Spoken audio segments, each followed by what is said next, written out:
And welcome to, wait for it, Call Aboard.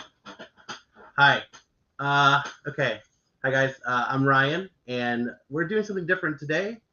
We have a studio, sort of. We're calling this the Tabletop Express studio. Totally not my office in my house. So today we have our studio, and I got Chris Barrows. Yes. Hi, everybody. Welcome aboard the Tabletop Express. Excited for a call aboard in this format. We've talked about we want to do call aboard more often. Yeah. We really think it's just so much fun, and there's so much to cover, and to bring people in to the conversation is not something that we see all the time. So We're hoping that we can do it more here, and you can be part of the show with us. So welcome to everyone who has joined us already. We got a fun topic tonight too. We do. So Call Aboard, just so you guys know, is our very fun. I say fun because I have fun with it. Yeah. It's our call-in show. So basically, if you want to start talking board games on YouTube or Twitter or Twitch or Facebook, guess what? You can join this call and you can talk with us. It's pretty straightforward. So all you need to do to log in now is go to call-aboard.com. That's right. Okay? It's call-aboard.com, and you'll be added to the queue of listeners.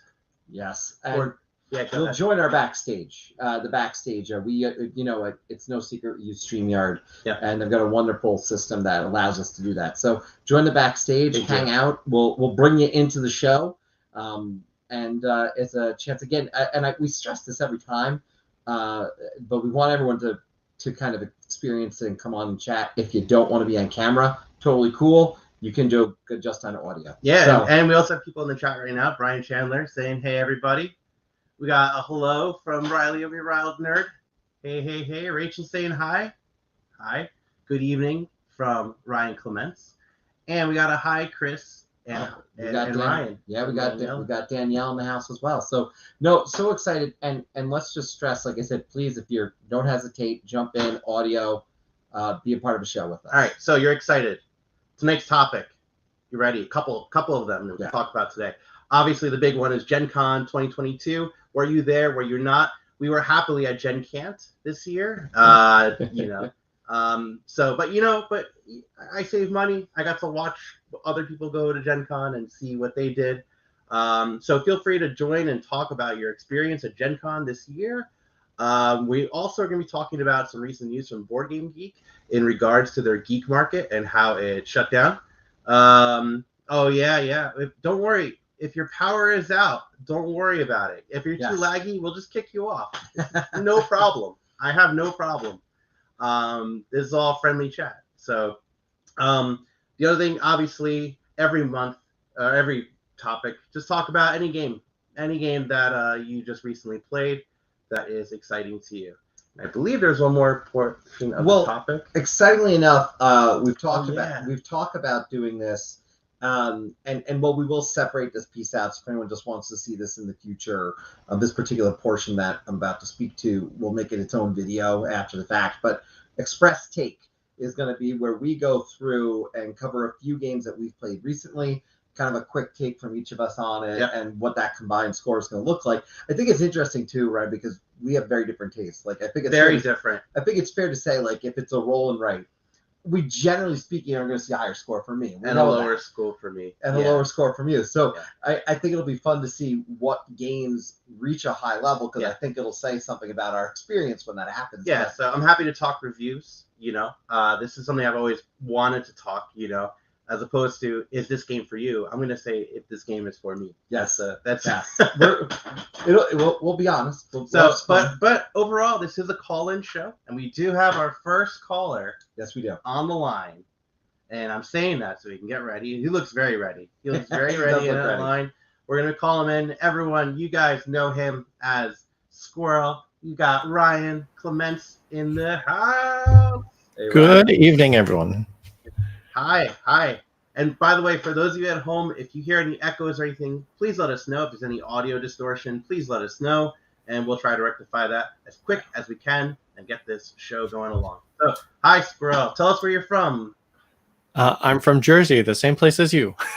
Yeah, spoilers. New Jersey, Bruce Springsteen. About 30 minutes that way. Patti Smith, other Smiths. Not the Smiths. The Smiths are not from New Jersey. They're probably from Old Jersey, in the UK. I don't know. Meat is murder. You should be quiet now. Yeah, no worries. So, welcome. So you have something for tonight's topic, I'm sure. I know Yes. you do. I asked you to. Yeah, I am actually part of the people that did go to Gen Con. But it was kind of last minute, though. Gen Con tickets were available for quite some time, but I wasn't thinking that I was going to go. And then I want to say about 3 weeks before Gen Con, I was reached out to by a good friend of mine who actually runs a podcast about board games. The Level Up Board Game podcast. I'm just going to throw that plug in there. Yeah, sure. And he was like, there's room at our place if you want to stay at our hotel, and like I can set you up and get you into some like media things. And so I was like, sure, let me do that. And so I last minute got some badges. And the unfortunate thing about that, though, is with Gen Con, you have to like sign up for events. Some events include being able to actually play some of the games that aren't yet released, but were announced. And I wasn't able to do that. So there's a lot of games that I wish I could have played, but I did not. A good example of that is Sky Mines. Another good example is Clank Catacombs. But I couldn't play those, but I was able to. Those are two that are on your pre-order list, I'm sure. Oh, yes, very much so. I was able to hover over people like a creep and just watch them play and learn how to play them, even though you already kind of know how to play Sky Mines if you've played Mombasa. So some people have called it Moonbasa. But, Come on. But yeah, if you would like me to, I can talk about a few of the games that I would like to highlight. Absolutely. Yeah. So what we're going to do is I am going to pull up. It's very technical. Oh, hey, John. Hey. Welcome. So I am going to, John, by the way, came in second place in our async game today of 18 Chesapeake. Rest in peace. Not John, the other player that went bankrupt today. Just in the game, though. It's all fun. So I'm going to pull up. Ready? BoardGameGeek, right on the side over here. So we're going to search for our first game. Go ahead and tell me your first game. First, who was first place at that async game of 18 Chesapeake? It was today? You. You were first. Congratulations. Thank you. Congratulations. I could ban people from these chats. The funny thing about that too. The funny thing about that too is my copy of 18 Chesapeake came in the mail today. So there it is. But no, that's not the games that I was going to talk about. So I have 4 games to talk about real quick. The first one I actually have on hand, so you don't really have to search for anything. Absolutely. I didn't expect this to be available for purchase at Gen Con, but it was actually. I was at the WizKids booth, just checking out some of their stuff, and they pulled out these boxes, and each box had 10 of these in them. That is Remix, right? So this is Marvel Remix. This is the Marvel IP version of Fantasy Realms, if you've ever heard of that game. Oh, okay. Fantasy Realms is a game where you're trying to manage your hand, and it's a very, very simple game. It's very quick. In fact, it could be done in 5 to 10 minutes. And all you're doing in that game is either drawing a card and then discarding a different card from your hand, or the same card if you don't like it. Or you're picking up from the discard pile and discarding another card from your hand into the discard pile. You're basically trying to set your hand up so that at the end of the game, you have a lot of combos, which come in the form of, as you can see on those cards on the right-hand side, tags. These are tags? Those are tags. And some cards say, for example, those Hulk fists. Some cards say +2 points at the end of the game for each Hulk fist you have in your hand. And so you want to try to collect those. But at the same time, that card could say something along the lines of blanked if you don't have an energy character. So blanked means that the card is basically useless. You turn it over and it doesn't count for any kind of scoring. The flip side of this game, as opposed to Fantasy Realms, is in this game, there is a third option, and that's draw from the villain deck, because there's 2 different decks in this game, a regular deck, basic deck, and then the villain deck. The villain deck has a lot of negative initial points on its card, but it does give you a lot of bonuses. So it could be like +6 for each hero you have in your deck. You can't get any points at the end of the game if you don't have at least one villain and at least one ally or hero. So you have to have some kind of cards with those keywords in it if you want to score any points. There's some villains right there if you notice all those negative points at the top and at the bottom of some of them. But that is Marvel Remix. And the cool thing about it too is because the sale at Gen Con, there was, I think they were talking about 100 per day.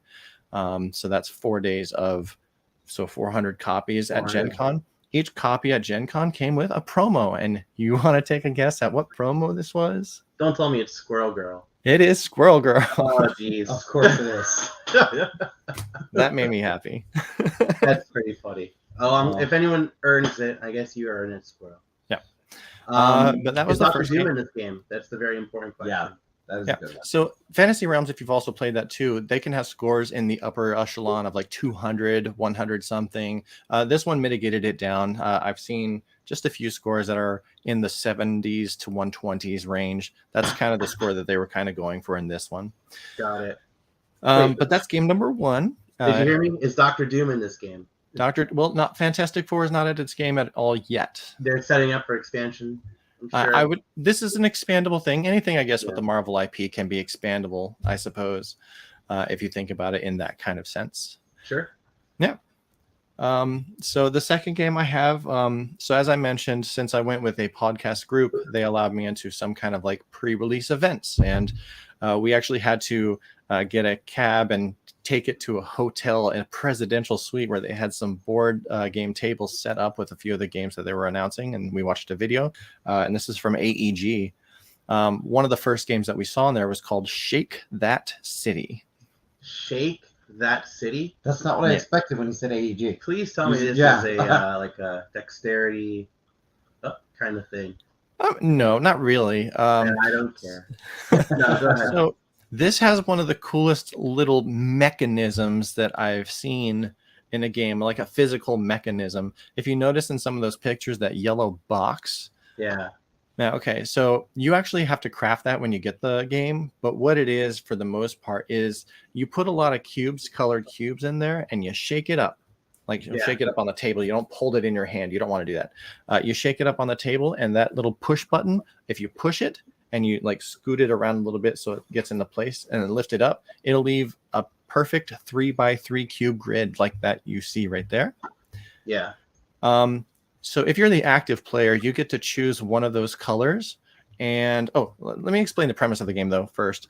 If you see that player board right there, that player board is basically on the outside, that dark gray is a highway.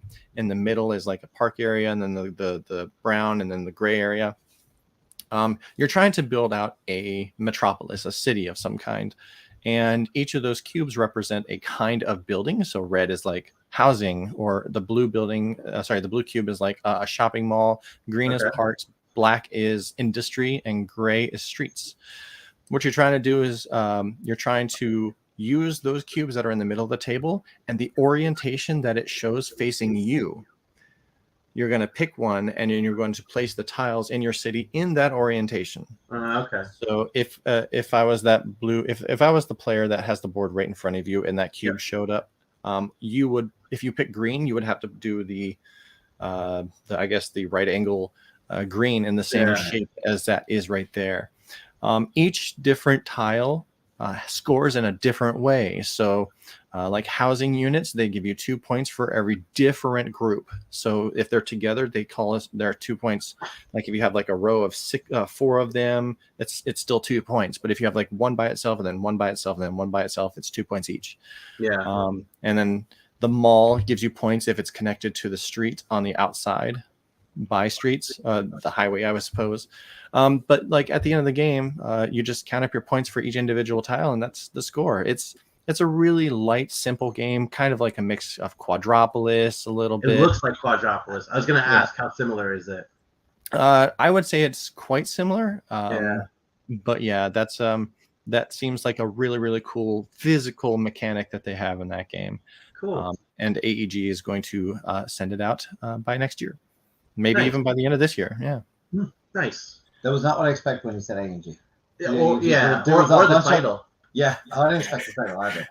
Expect it to be like a monster game where you actually like take cities. I thought it was you gotta I don't know. Yeah. Shake that peg, you know. All right. So Squirrel, before you continue on your next two, because I do want to stress we have a couple people waiting in the queue. Yep. If you wouldn't mind, we'll come back to you. Sure. Just the way we get some other callers in. But yeah, so guys, if you have the topics are Gen Con 2022, which Squirrel, thank you so much for two of those contributions already. We'll also be talking about the GeekMarket situation, and we'll be doing a review later. Yeah, so that's pretty cool. So, so feel free to stick around in the chat in the queue, or call back later. So it's up to you. But I'll see the rest of you guys soon then. Yeah, we'll see you soon. All right, thank you. So that was Squirrel, and now we have a couple people in the queue right now. So we are actually going to go to someone who was on my very first one of these. Yeah, that's right. Yeah. So he's actually a really awesome guy who's also really into Legos, and he helps out with Rado as well too. And I'm saying all this because I just want him to get ready when I call over Ruel. Hang on, here he comes. Hello. Hey. Hi, friends. Can you hear me? Can you see me? See you, hear you, loud and clear. Loud and awesome. clear. Thanks I always figure it's a live stream. It isn't really a live stream until there's audio and video problems. So I know y'all are like professionals. You don't have any problems. So this is great. You say this, and I take that with oh my goodness. Oh, thank you so much. How's it going, guys? Now you guys did Gen Can't, correct? We did Gen Can't. Gen Can't. Proud. The Jersey division. Oh, yeah, I was actually looking for my shirt. I have a Gen Can't shirt from 2016, so I'm like the OG. Oh, nice. And locally we would do Gen Con events, but I went to Gen Con last year. I went this year, had a great time, and I'm gonna be honest with you. I'm still jet lagged. It's been 2 days since I was gonna ask, how are you making it through? Yeah, so I'm struggling, but I'm here. On Monday I flew back. I'm on the West Coast in Southern California, and Gen Con's East Coast time. So it was a struggle, especially I was doing meetings the entire time. It was it was good business wise, but yeah. I did. So I saw my wife. I did 45 meetings in 4 days with publishers, and yeah, it was just nonstop. But you know what? It's once a year. It's all good. It's business wise, and along those lines, I got to see a bunch of friends I haven't seen in a while. So to me, that work balances with pleasure. So it's all great. Which Gen Con's also like a trade show too. Like it's like actual industry deals going on too while Gen Con is going on. It's not just gaming. Exactly. Yeah, it's the big one as far as like industry is concerned. There's you will always run into industry people. And I was taking meetings, and I would see like, oh hey, there's Eric Lang, meeting with someone. Or there's Daryl Andrews. Like, oh okay, cool. As I'm fanboying out, I'm also trying to do business as well. So I know. I think I saw like 50,000 people, or I don't know what number I saw. Like I know it was a huge. I saw a few numbers, but a huge number of people. So it must. I know, and we had talked prior, but it seemed like it was a pretty big return in terms of convention. We saw a decent amount of people at PAX Unplugged. I know, but this seemed like a huge return to kind of people and in-person gamer.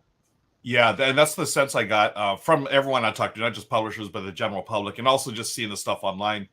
People talking about it pretty much was like Gen Con pre-pandemic again. I mean, 50,000 is the numbers I heard. I felt like, honestly, it felt like 75,000. I was like, there's no way there's 50,000. Come on. Because I've gone to San Diego Comic-Con, Comic-Con back in the day, and that's like over 150,000. It really, at times, guys, it felt like Comic-Con in the convention hall. I was just like, it was overwhelming. And, a lot of people, it's a little too much at times, but you know what? You just, you take the time out for yourself. Self-care is important. Stay hydrated. All the stuff I didn't do, but I meant to do, it's like I get it. It's all good. You just get sort of caught up in the moment. Yeah. Did you get through your conversation? Did anything stand out to you, or any games or any conversations or something that like really jumped out that was a memorable piece from it? Because obviously you got to talk to a lot of people, as you've already said. Yeah. So my So my Grail game going in was Twilight Inscription. I'm a huge Twilight Imperium fan, and that's what I wanted. And unfortunately, they weren't. So they only had, I think it was like 50 copies per day, and people were literally running into to where Fantasy Flight had the setup. And actually, it's funny because Asmodee owns everything basically these days, and you had to buy the Twilight Inscription at the miniature market. So they funneled everything over to miniature market's booth, and they wouldn't sell to exhibitors. Excuse me, got a frog in my throat. Nice. I was on an exhibitor badge this time, so anyone with an exhibitor badge they would not sell to. But I may have been able to pull some strings, and I may have a copy coming to me real soon, thanks to a friend of a friend of a friend, that type of thing. So that's good.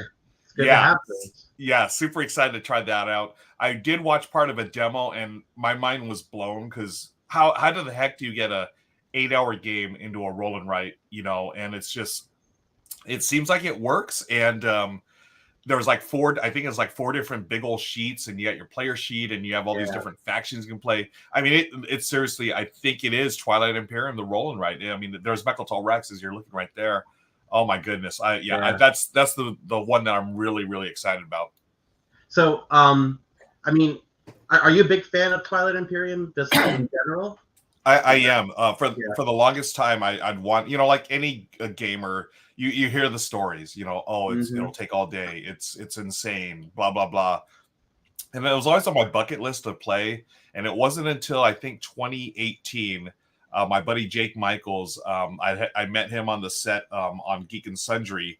And it turns out he's like this big time gamer. And he had asked, "Hey, Ruel, have you ever played Twilight Imperium?" I was like, "I've always wanted to." He's like, I'll teach it. And we got a game coming up this next weekend. I was like, "Okay, cool."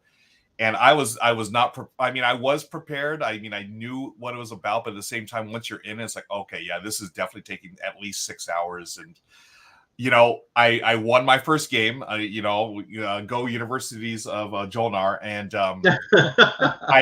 I was hooked from that point on. It was just something about the game. It was it's ridiculous. Come on. You're going to sit there all day and play this game, right? But there's something about the narrative arc. Your little faction starts in your little corner of the universe.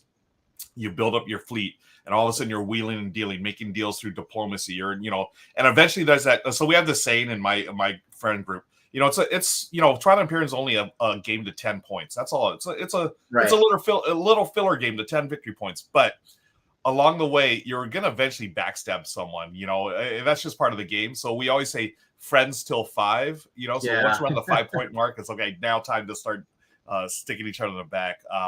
That's a good saying.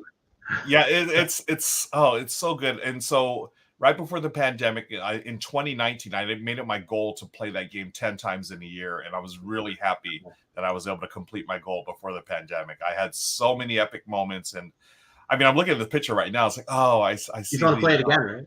Yeah, I totally want to play it again. But but reality is, as things go, it's tough to schedule those games because it is literally a game day. You need to plan for it.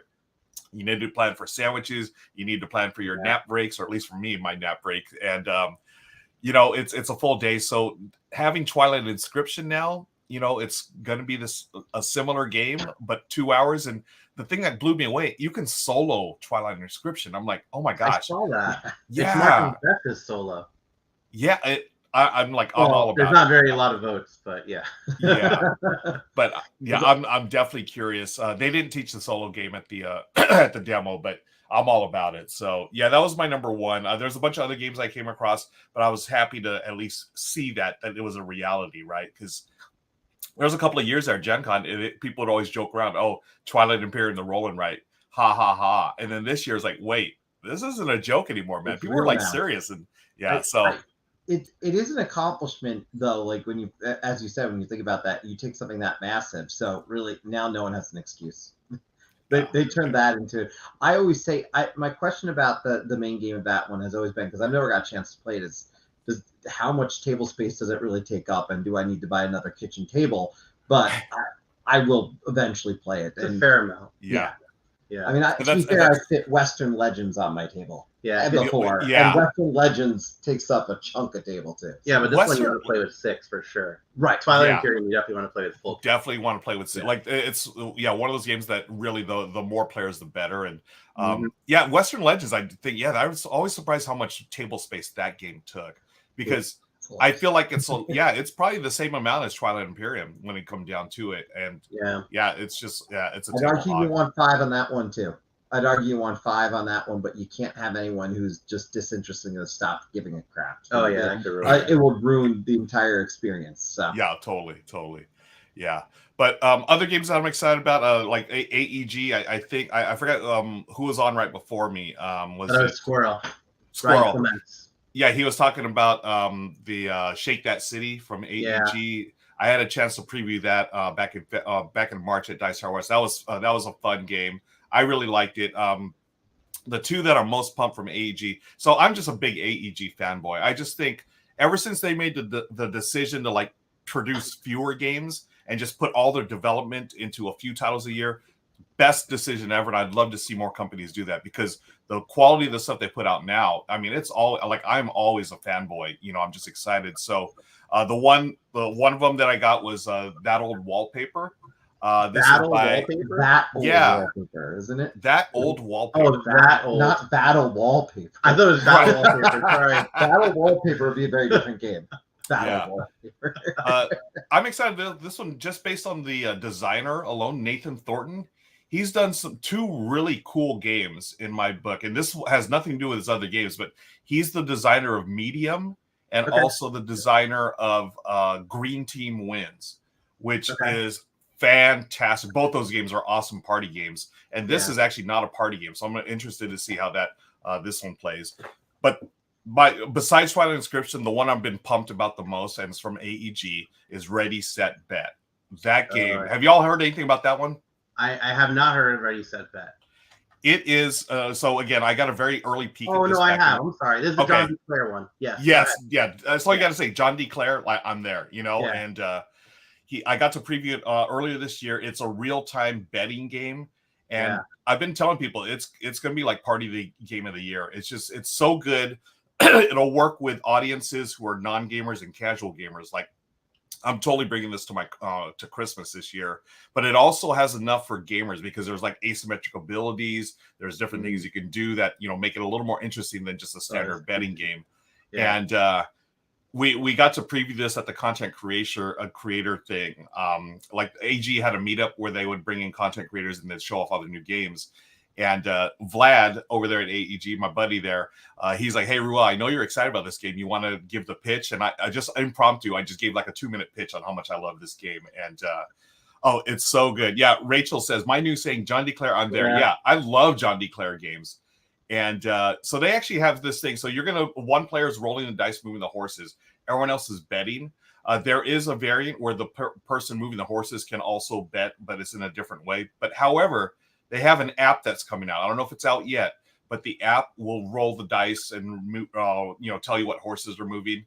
You may recognize one of those voices, my friends, because someone here may have gotten their first voice acting gig in the BoardGameGeek universe. Yeah, super stoked about that. You need to find my iPhone. Absolutely, but I mean. Even if I didn't have the gig, the game is fantastic. And John was talking about how he had flattened the curve as far as like odds are concerned. So the number 7 roll 2 dice, that's going to be the obvious one that's going to always win. But there's certain things that you do during the game. So if another horse, say the number 2 horse, if you roll it twice in a row, then they get extra spaces, sort of like to make up. It's like a catch-up mechanism that's built into it. You can see there the different betting things that you can do. Yeah, those bets are available on I don't know if it's on the other side of the board, but they have a VIP cards after each race. So there's 4 races in a game. You're going to draw a VIP card. And those are the ones that give you the different abilities. Like one ability could be, hey, you get an extra betting token that you can bet on someone's on the space there. The rule says that you cannot place a bet on anyone else's bet, but there is a VIP card that gives you the ability to place a bet on someone else's. So there's all the different ways to break the game with those things, and I love it. And every single game, and I kid you not, guys, every single game I've played it, I think 5 or 6 times now, has always devolved into just a shouting match. People get so excited, and they're like, we all know, like, yelling is not going to make those dice roll any better, but everyone ends up yelling anyways. Oh, it's so much fun. And at Gen Con, there was a big meetup, and there's a bunch of people playing. So one of the people who actually snagged a copy played it, and again, it was just shouting for like 30 minutes or whatever. It's a blast. Highly recommend. It sounds like it will be definitely a party hit for a while. It doesn't sound like complicated either. It sounds like something easy to get to the table. How would you rank this in comparison to some of the other games that involve like a party vibe that has gambling? Like Wits and Wagers is the obvious one. Yeah, exactly. Yeah, that's the first one. Base game. Yep. Yeah, that's Wits and Wagers was the first one I thought of when I played this game. And this one, okay, Wits and Wagers is fun. It's always going to be a class. It's an evergreen title. I'm going to tell you right now, race bet will make you sweat. And that's the type of game you're looking at, right? It's like really, it's intense, but in a fun way. And you're shouting and having fun. It really is like being at the racetrack, rooting for your horses to come in. So I brought, for the last few years at my family Christmas party, we usually bring Wits and Wagers. We have the Vegas edition with the nice map and everything. This year, Ready, Set, Bet's going to take its place. That's all I'm going to say. I mean, it's good, Squirrel guys. Saying it's good. I think it's going to be the party game for a while. Ryan is a smart man. I believe. I totally believe that as well. Don't tell him that. We're gonna. He hears you. I take that back, Ryan. According to these no. guys, you're not that smart, but I didn't say that, man. No. No. He was just on before. Yeah. He has good taste. Shake That City. Yeah. Yeah, exactly. Shake That City is fun. Yeah. Well, this has been a pleasure. You know, it's always great to have you on. Thanks, now, give us some plugs because I actually joined your Discord. I joined. When was it? I mean, it's some months ago. Yeah. And I'm kind of like a little lurker, more so on that Discord. But I am checking out your Lego builds and Thanks. Yeah. That was we actually got to do some Lego building at Gen Con. I partnered with Sovereignty. They're the board game platform, the digital one, and Danny's great, and she's another big Lego fan. And she's like, "Why don't you just come by and people could meet you and we'll build Legos for 2 hours?" I was like, "Oh yeah, sign me up! I'll build Legos on the Gen Con floor for a couple hours," and it was a blast. Rad. Yeah, I love it. But thanks for joining the Discord, Ryan. Folks, you can find me all over the interwebs at Ruel Gaviola. I do all the things everywhere. I just keep busy because it keeps me out of trouble. But find me on, find the links on my Twitter or Facebook. You can find me at Tabletop Tonight. I do stuff with Rado. I do stuff with Becca Scott and Good Time Society. And we have a really family-friendly Discord. It's super chill. We just talk about board games, Legos, all kinds of nerdy stuff. And, it's we're just the fam bam. Come join the fam bam. And Chris, Ryan, I appreciate your time. Thanks for having me on. Oh, thank you. Appreciate joining us. So that was Ruel. That was awesome. Yeah, I want to point out too, what he was talking about. That app, the folks there are lovely. I've played the games on it, but the folks, if you go to the booth at like PAX Unplugged or wherever, they're great. They'll show everything. They're just some of the nicest folks. The AG folks. No, the AG folks, but the Sovereign app. Sovereign app. Yeah. They're really great over there. So I always tell people to go check them out as well because they're putting together some games digitally and a few trying to do things differently. Okay. A little bit different than Board Game Arena and other places. So. I see. Like actual not digital. It's digital implications, but they're trying some new stuff, and they had a lot more solo stuff. Okay. So they had some solo stuff, so it's kind of cool. Nice. All right. So we're gonna go on to our next caller. So this caller has been on before, and she's actually in the chat right now with Cardboard Time. We have Arwen's going to be joining us right now. Say hi. Hello. Hello. Hi. How's everything going? It's going good. How was your Gen Con? Very tiring. Yeah. It was. Are you recovering?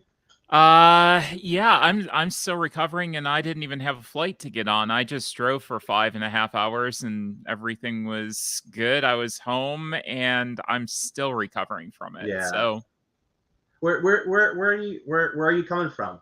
Akron, Ohio, actually. Oh wow. Okay. Cool. Mm-hmm. Nice. So it's a drive, but at least you don't like you said. At least you don't have to get on a plane.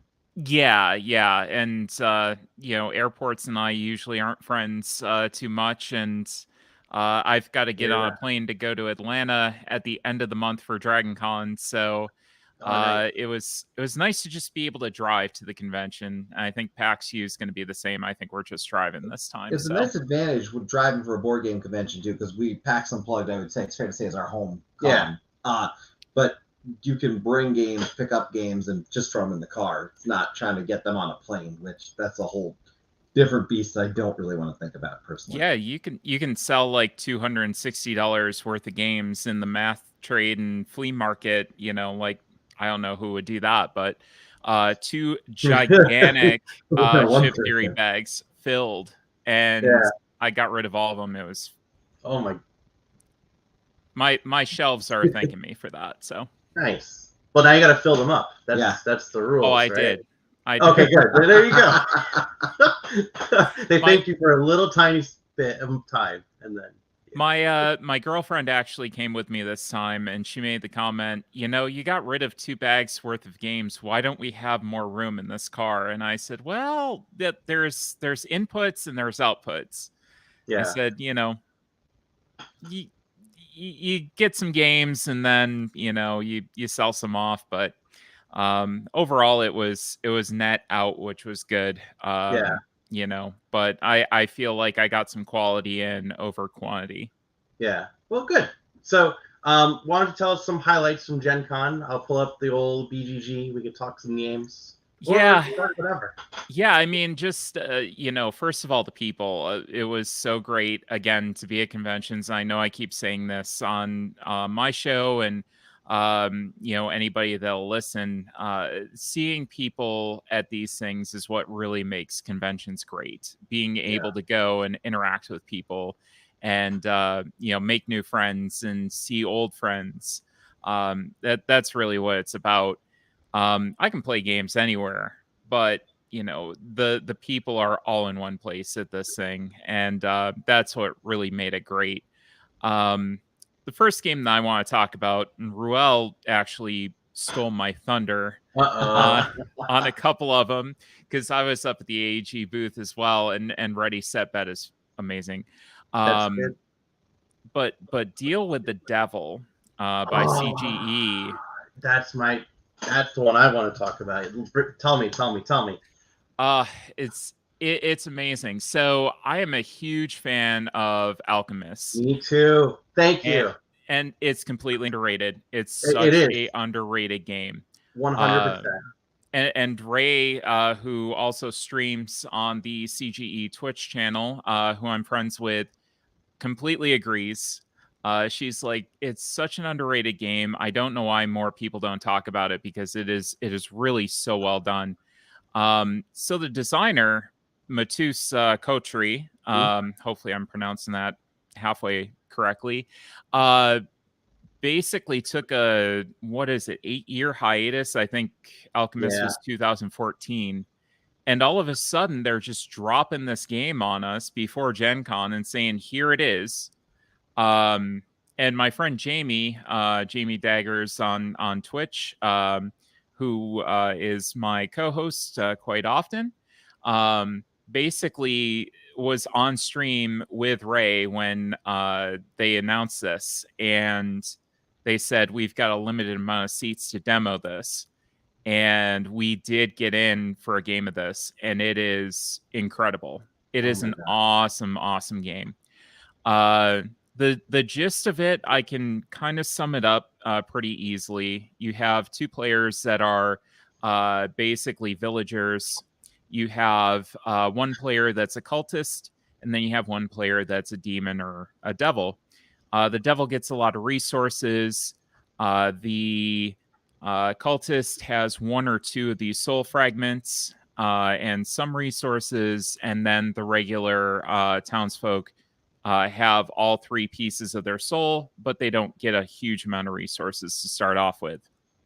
And basically every round, you're going to get some resources, but the real way that you're going to get a lot of resources is by making deals and trading. So that can be for coins, that can be for soul fragments. And basically the devil player is going to want to get souls. That's their objective. The cultist is going to want to get soul fragments to the devil, so that they can show, you know, hey, I'm worshiping this devil.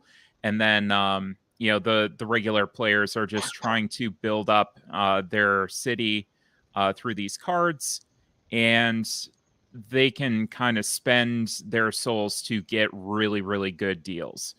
So the devil's going to offer them, a lot of resources in exchange for some of those soul fragments. A couple times during the game, there's a hidden role element, with the players being the devil, the cultist, or the townsfolk. So there's a hidden role where you're trying to identify who is who. It's not too heavy. There's definitely some of it, but it's still there and it's still enjoyable. And then there's like a Euro component to it where you're building up your city, you're building up these buildings and going up and down these tracks as well. So there's a lot of mechanics going on in this, but they're all really, really well done and kind of interconnected. Dying to play this one. Oh, it's so good. A lot of people, when I talked about this, had a huge issue with the fact that it has an app on it. And as well as I do, the Alchemist app was done in 2014 and it's fantastic. Yeah, still great. And it's really only facilitating trades. So it's basically scanning the envelope. This is the player that it goes to. It is really light. It is really, really well done. And it's super quick. It doesn't get in the way of your game. It just helps facilitate it. That was my question. The app doesn't interrupt the flow of the game. The game continues. The app is just meant there as a facilitator, and it's simple usage. It's not kind of taking away. Which Alchemist does in spades. And that's why I'm so excited about Deal with the Devil. The one detractor I did have with seeing Deal with the Devil, though, it's a 4-player only game. Yes. I actually have another one too. Now that I know that Brian's in the chat as well.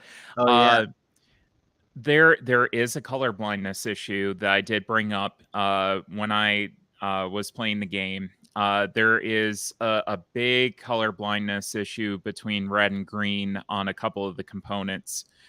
I did have an issue. It wasn't too bad. Basically, I had to go to a friend and say, is this, red? Is this green? So I was able to work around it, but it is still there. And I'd like to see them do some sort of double coding just to get rid of it. I think that they could do that easily enough. So I did tell the person that did the demo for us that it was there. I did tell Ray that it was there. So I'm hoping that that's something that they're going to go ahead and fix.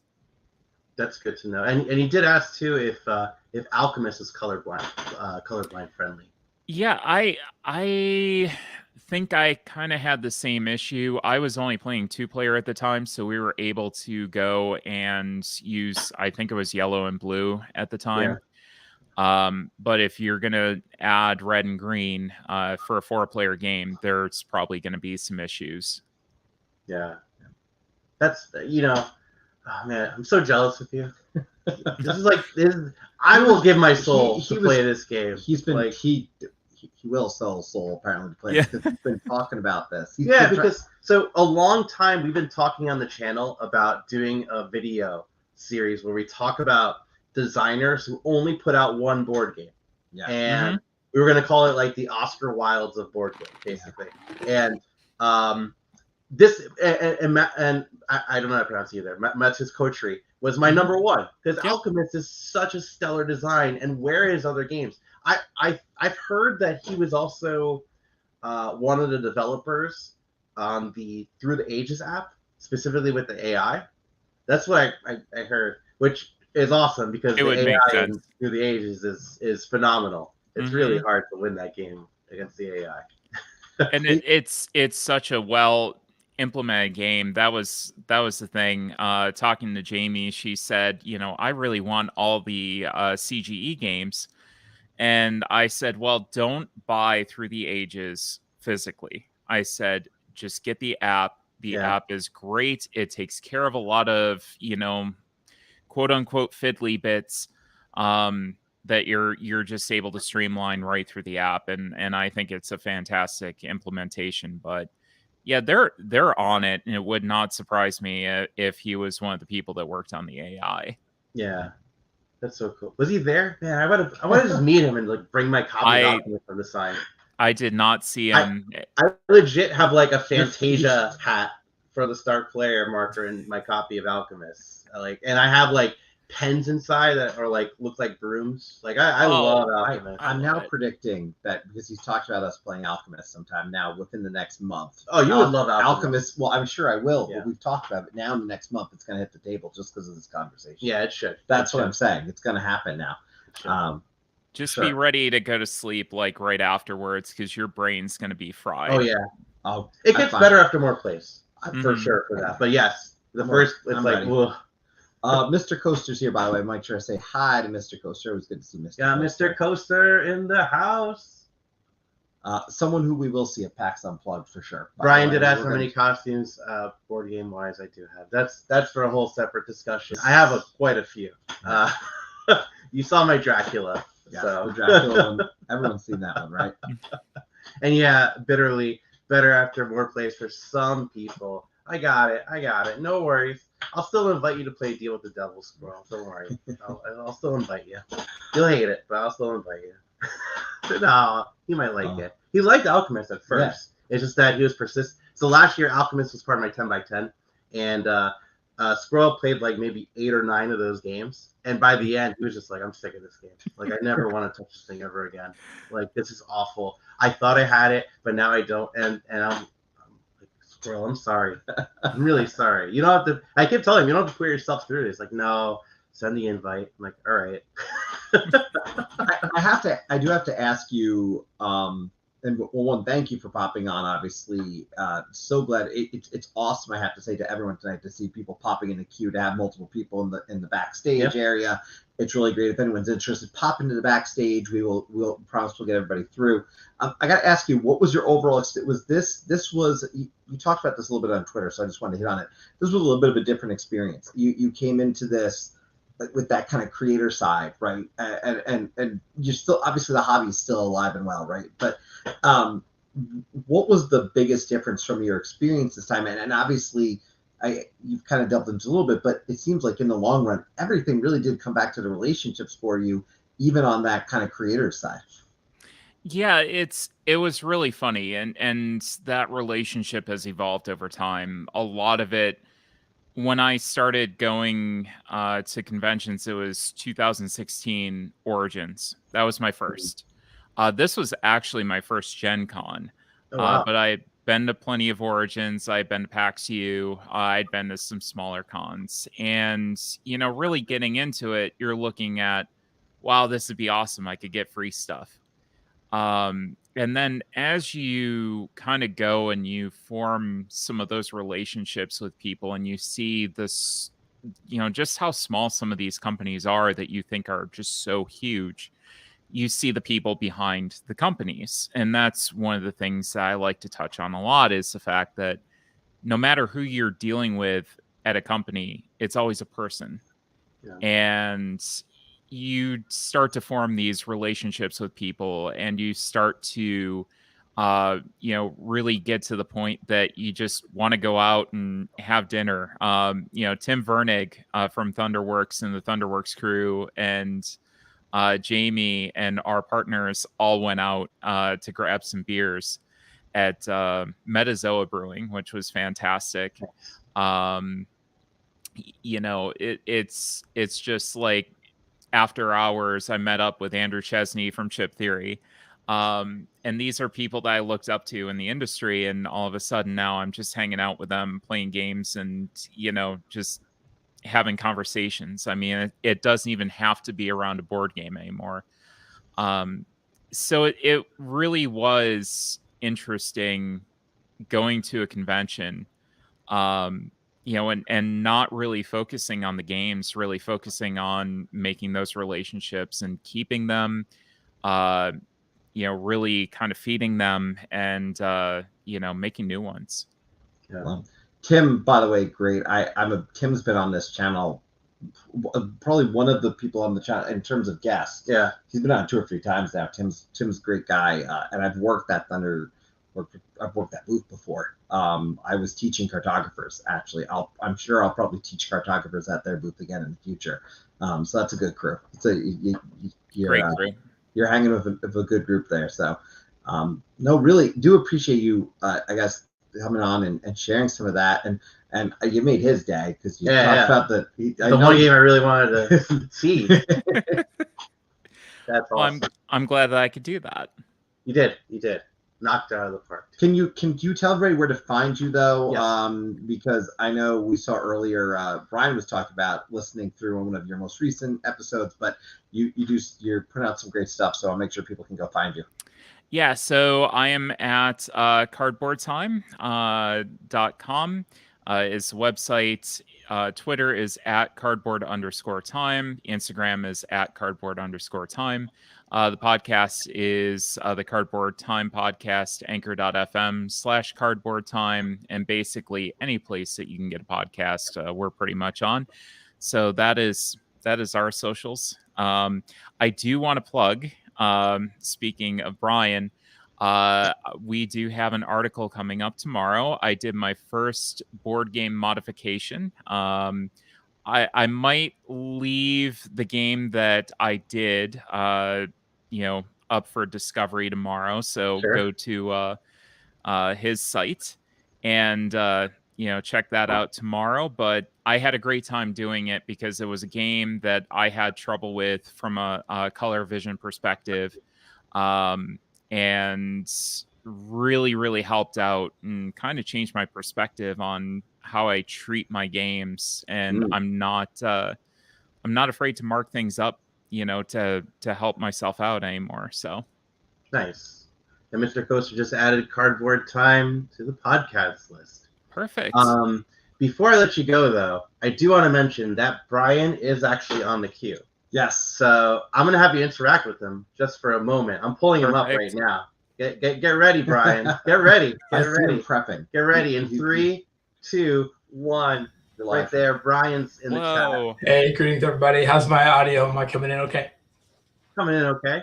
All right. Yeah, I'm fighting with technology. Still moving in, but you can see I've got some games in the... You've got things behind you now. Yeah, I've got a new home office now. Yeah, good times. My own office. I'm also caring for the puppies this evening, so I'm doing mixed things. And I think it's funny, I probably need to just wear my glasses. One of my latest wins right here, if you can see, is my Caverna from Ryan. He shipped it across the country to me this week. In a diaper box. Just landed in a diaper box. And I was going to tell this story. I was showing off the oh my gosh, what's it called? The insert? The insert. Box? Thank you. The insert to my kids last night, and I totally messed it up. And the very bottom one, and if you mess up the bottom insert of Caverna, you have to just start over. So I spent most of my early morning this morning redoing that bottom insert. You sent it to me perfectly, and I messed it up. So the instructions for that are in there. But anyways, I saw that. No, I'm all good now. It's all boxed up and ready to. So you helped out Arwen, or Arwen helped you out?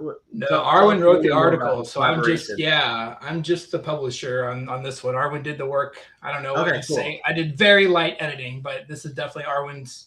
She did the mod and wrote the article on it, and then maybe I was a very light developer. I helped develop the bits and pieces, but no, mainly this is definitely cool. Arwen's deal. Super excited. So yeah, her tagline will be on the article, and I actually had it up. I almost was like, do you want to just publish it right now, Arwen?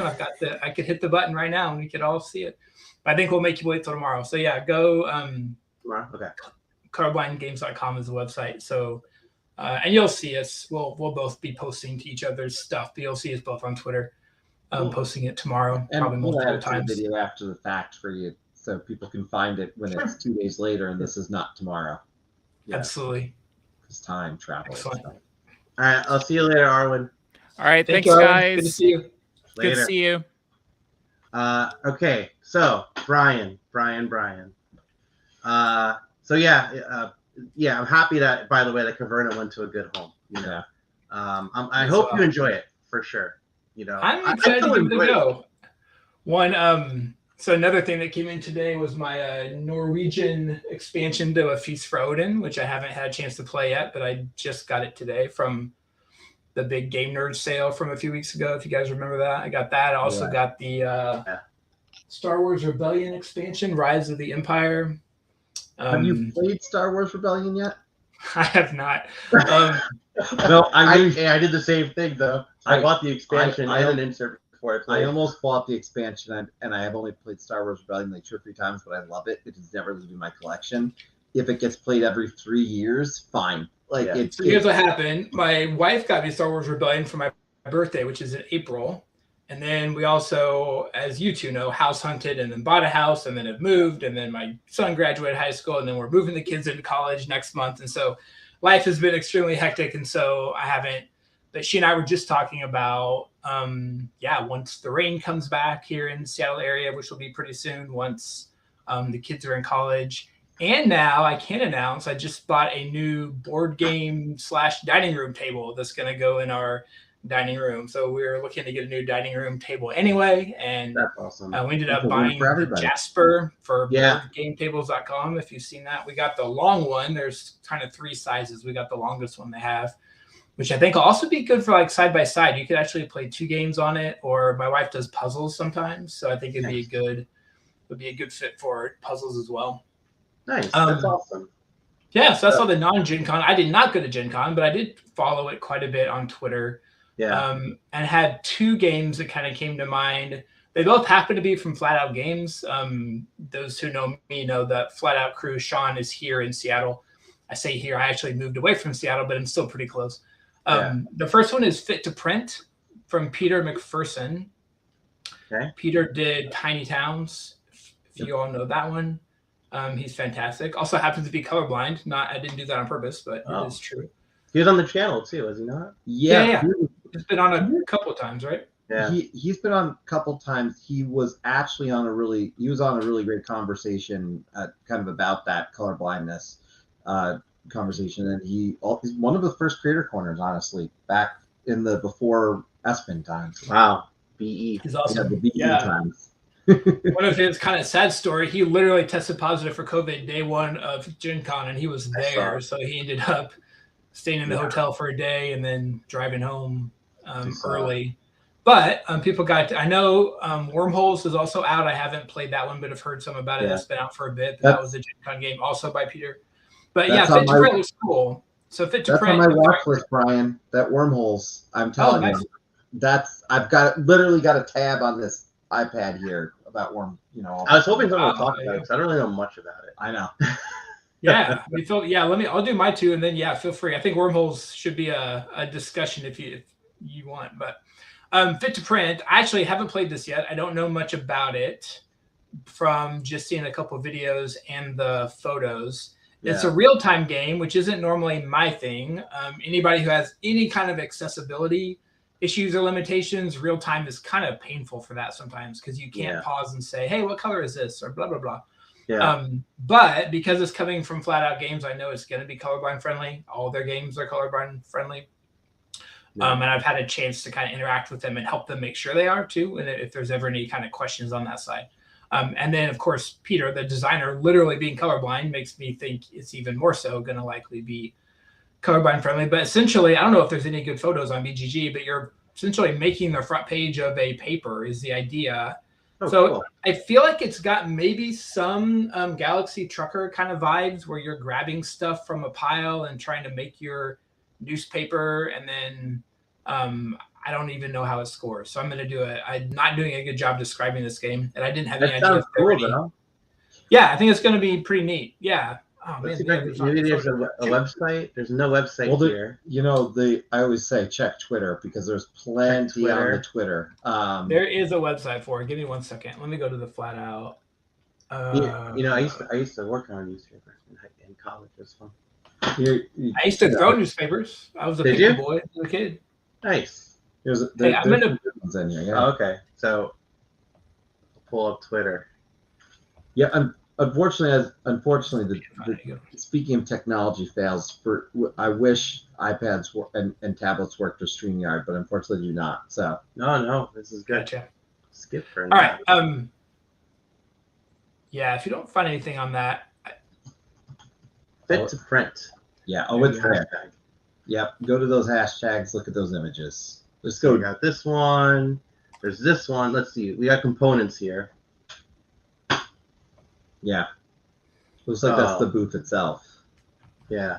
So those are the best you're gonna get. Yeah, there you go. That's a good shot. So I think that kind of gives you the idea of at least what the general concept is going to be. I think each of those kind of newspapers there are essentially a tableau, for each player, and then you're trying to do something. Got to fit them on the page, right? Above the exactly. Yeah, trying to get the layout just right.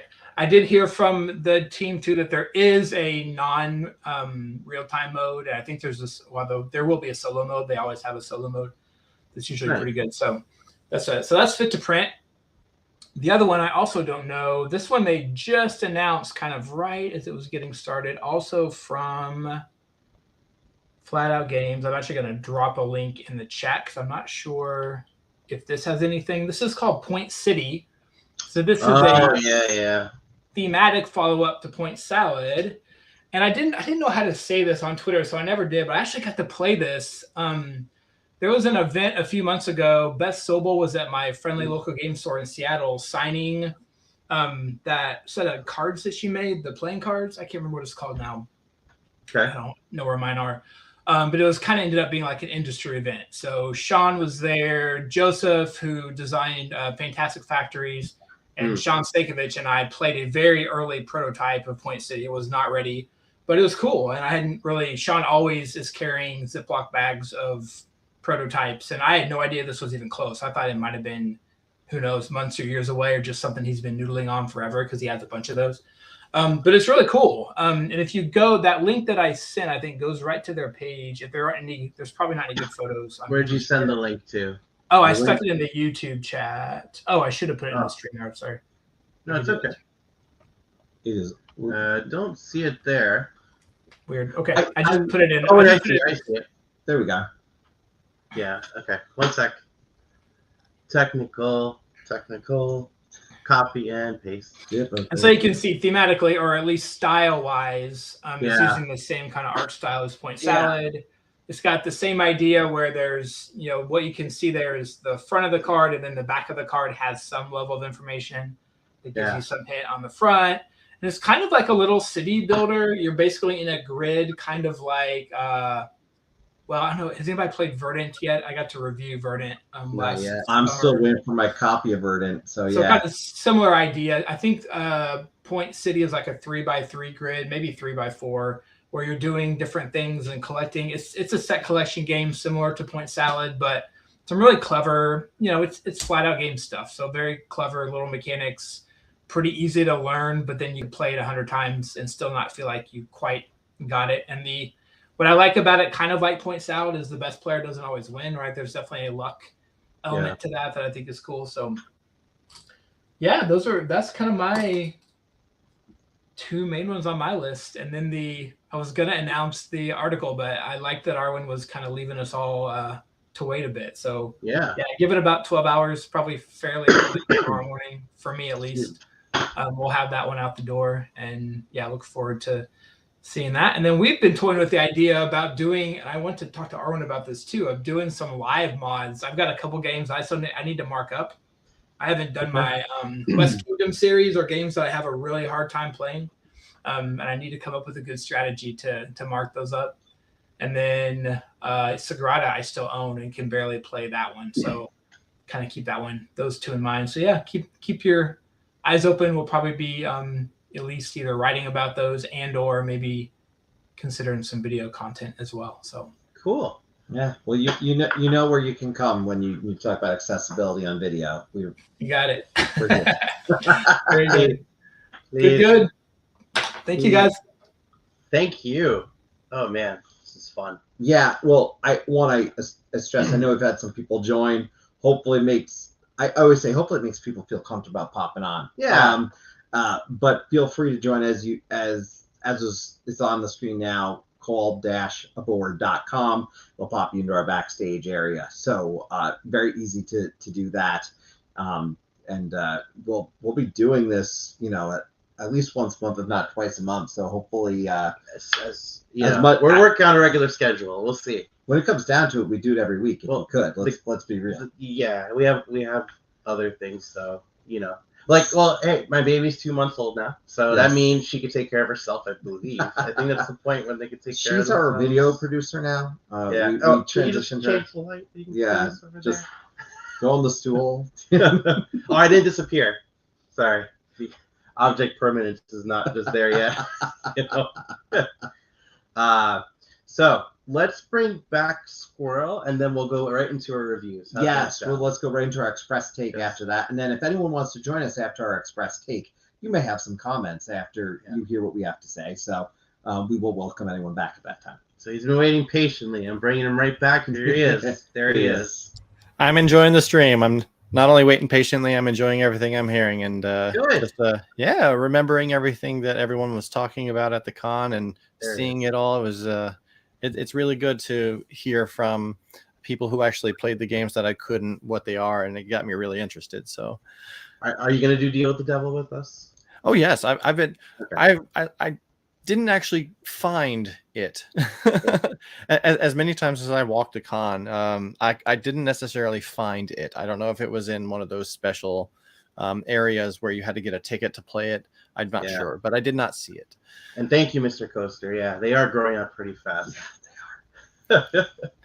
But a little faster though would be nice. You know, just get up to a point. Up to a point.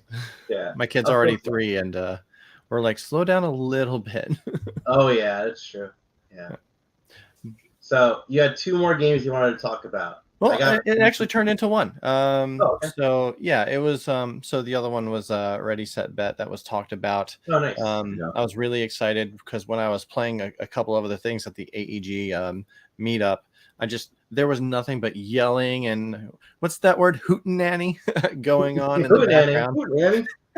Hootenanny going on in the background. Arwen was saying, by the way, that the CGE room was upstairs. That's where it was. Oh, okay. So I did go in the CGE room, but I was there for Arnek. Oh, yeah, you were. Yeah. I was, for sure. Speaking of which, not 100% sure, but I might be working some CGE booth at PAX, so we'll see. Right. But anyway, I had one more game, and I know Rachel Dev was like, anything that's John D. Clare, I'm all for. John D. Clare was a busy boy this year. He had the expansion for Space Base. A Kickstarter just started up again for Dead Reckoning's 3rd saga, called The Letters of Mark. I'm totally excited for that. I got my copy of Dead Reckoning right there. By the way, he's a cowboy on BoardGameGeek. You see this? Yeah, it's pretty dope. Yeah, that is cool. I've never actually looked at his John D. Clare as a cowboy. That's awesome. All right. I like it more. He had Ready Set Bet. And so like this is all just in the past year, but he also had one other big one that actually started up in Origins. I got to play it at Origins, but like I got to really involve myself with it in Gen Con, and it's called Empire's End.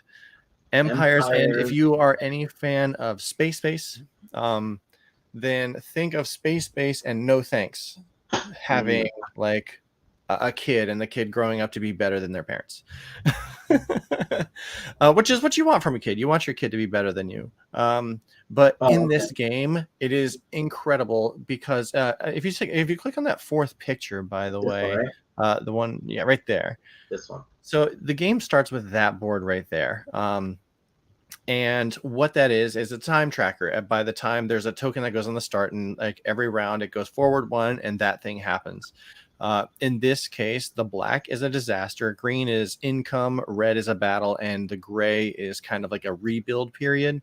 Okay. But if you notice, there's way more disasters than anything. And that's because this game, you start with a tableau of 11 tiles that represent your city. It can be randomized at the start, but like one person randomizes it and then everyone does the exact same layout for their city. And you're not actually really building anything in this game. What you're really doing is you're preventing disasters from destroying your city. So you start the game with tons of points because every tile has a victory point value on it. And so like you start the game with a ton of points. However, whenever a disaster happens, this is kind of like when the no thanks thing happens. There are 4 resources in the game.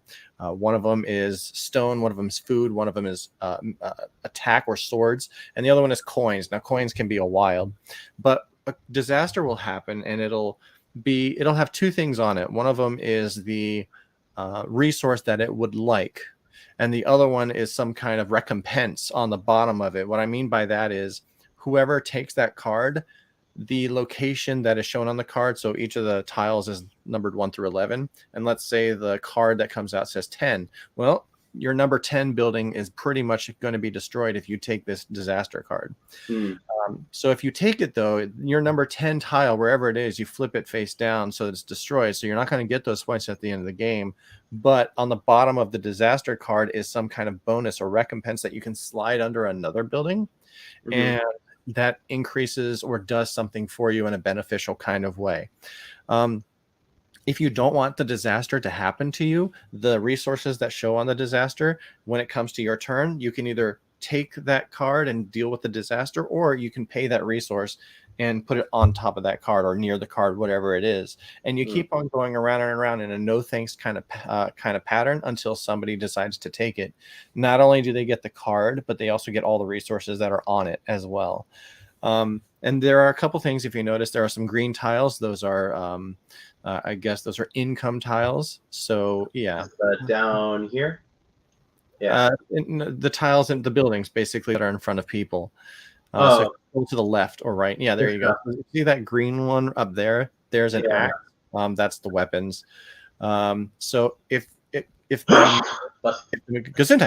middle board, the tile reaches the green, then everyone gets income for their green buildings plus any recompense cards that are slid underneath because of disasters, and they get those things. But obviously, if that city part is destroyed, then you don't. The red one, a battle happens, and you count how many swords or axes anybody has in front, or swords. They're swords, actually. That's not necessarily, I think, an axe. I think it's a hammer or something. I'm not 100% sure. I played it times though. But whoever has the most gets points. Whoever has the most gets points, and whoever has the least, they have to take care of something.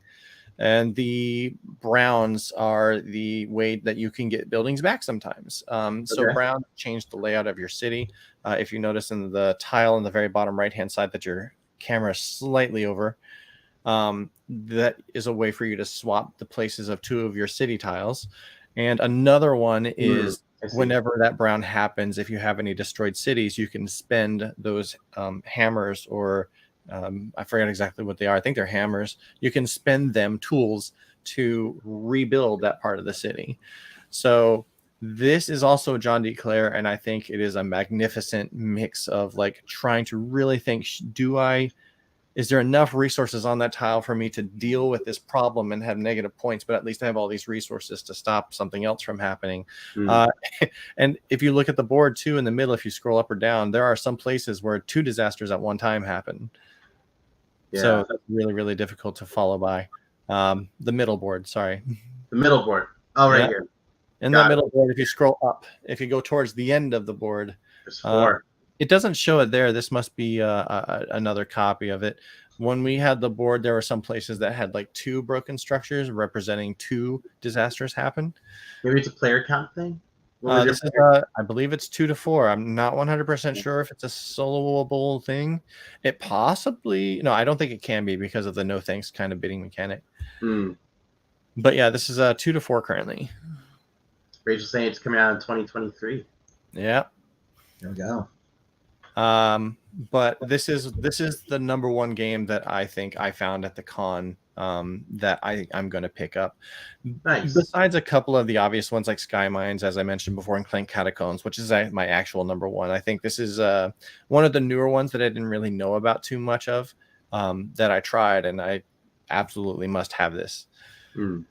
But aside from that, the con was just great. I got to see a lot of people that I would like to have seen at like PAX and Origins. I got to hang out. Your first time at Gen Con too. My first time at Gen Con. It was my first time at Origins a couple of months back. And and I've been to many PAXs. I've been to 4 of them now. Yeah. But whenever I was at PAX or Origins, I was always looking for a specific designer.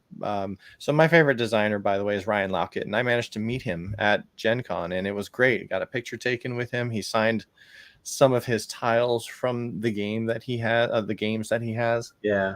I got to meet Tom Vassell. I could have met him at like PAX, but he wasn't at Origins, I don't believe, so I couldn't meet him there.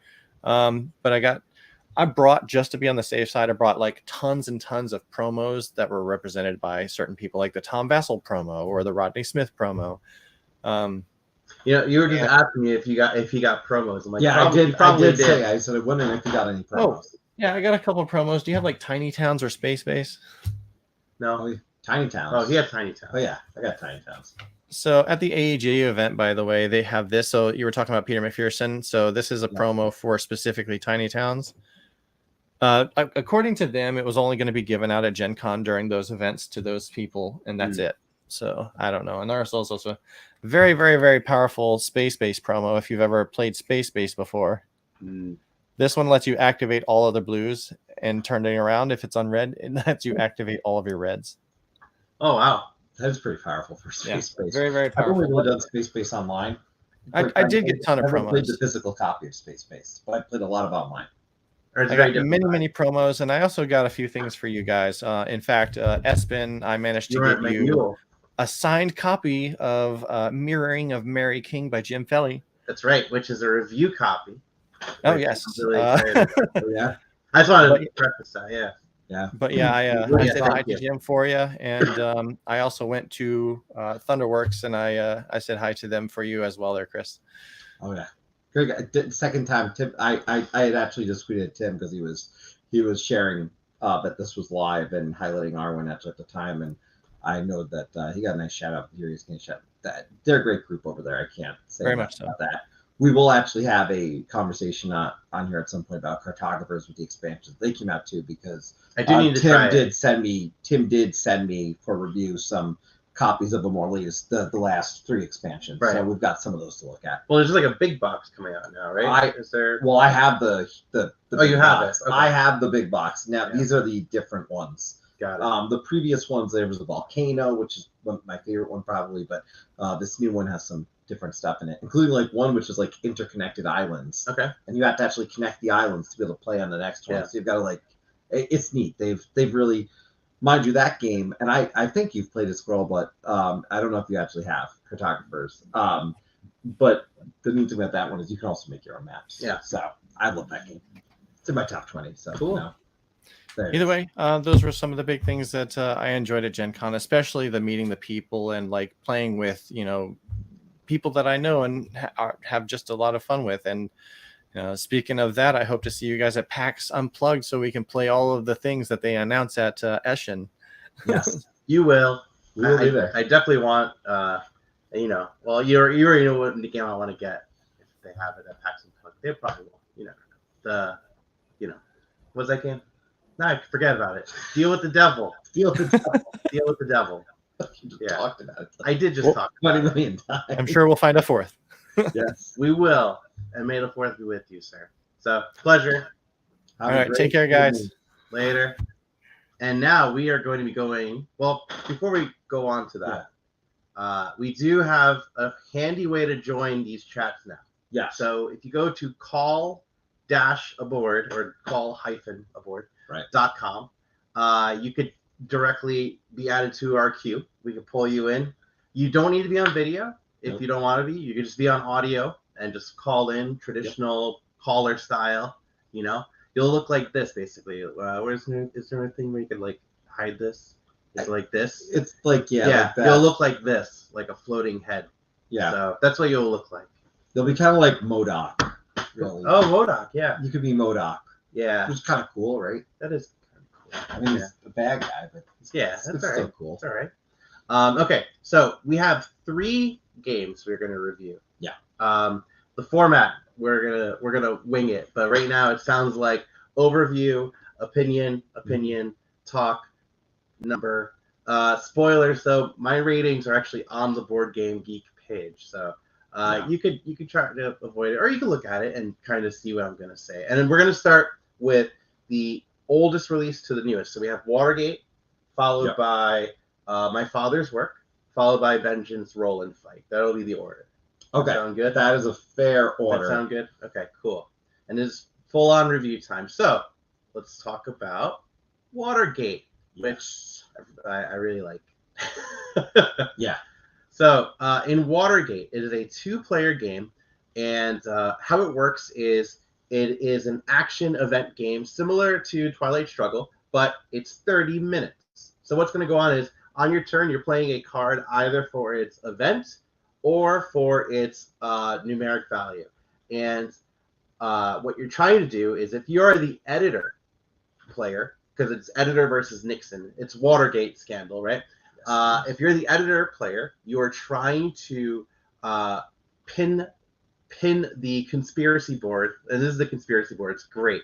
You pin different pieces of evidence on this conspiracy board to witnesses and and different pieces of evidence, I guess, that you'll run across. You'll be pinpointing them right onto the board.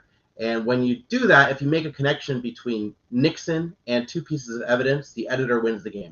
Yeah. While that's going on, Nixon is trying to just run out the rest of his presidency before he needs to resign. Yeah. And man, oh man, this game is brilliant. I love this game. It's a tight game. It is the luck that exists in this game is obviously you do depend on what cards are going to come out for you, but the deck of cards that you have is actually very small. It's not. It is. And you're going to discard certain cards. So certain cards, if you choose to take the action or the event on it, you're going to have to just, they're out of the game. Yeah. You don't have to use that. You can keep them in the game longer. Right. And I think that's part of the beauty of it. It's not a deck builder, but in that sense, you could build it to come back by not choosing it. I mean, I was just talking about a play I made on Board Game Arena before this, where I was choosing to use a card that would allow me to block a move, but I felt it was too early in the game to use the block. Yeah. Because I wanted to save that block for later on a more critical moment. Yeah. So it's really tight. This falls. I mean, first, I knew you would love this one. This you introduced me to. I bought it 2 weeks later. After playing 2 games with you online, I said immediately I need to own this. Yeah. And it skyrocketed up my list. So I dig this in terms of 2-player games. It falls short of and for Brian Chandler's question there, it's 2-player only, Brian.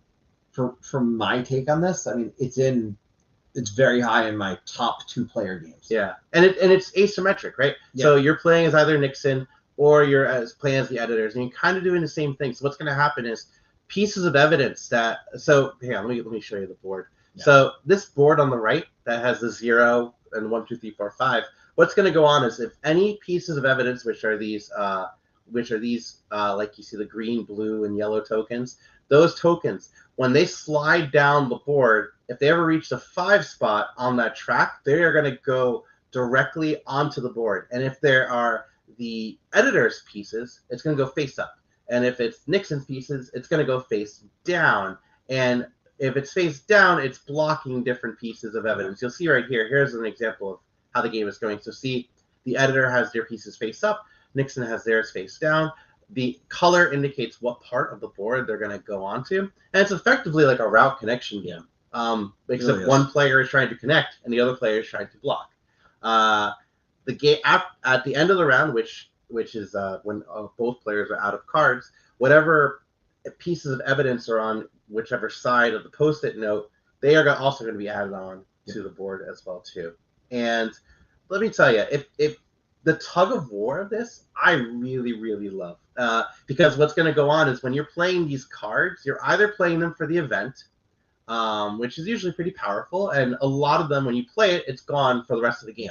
Or you play it for the point value on the top. So you see there's like a 2 and a green. So that means any green evidence, you can move 2 spaces towards your side. Or you can move any token. And those tokens are 2 different kinds of tokens. It's the initiative token and the momentum token. And it's critically important because the momentum token, in particular for Nixon, if you win You got 5 of them, I think, right? Yes. If you win 5 times with it on your side, not the middle, but on your side. So as you were looking at the board, there's a kind of a neutral area, and then there's 1, 2, 3, 4, 5. Well, if the token's on your side, you win.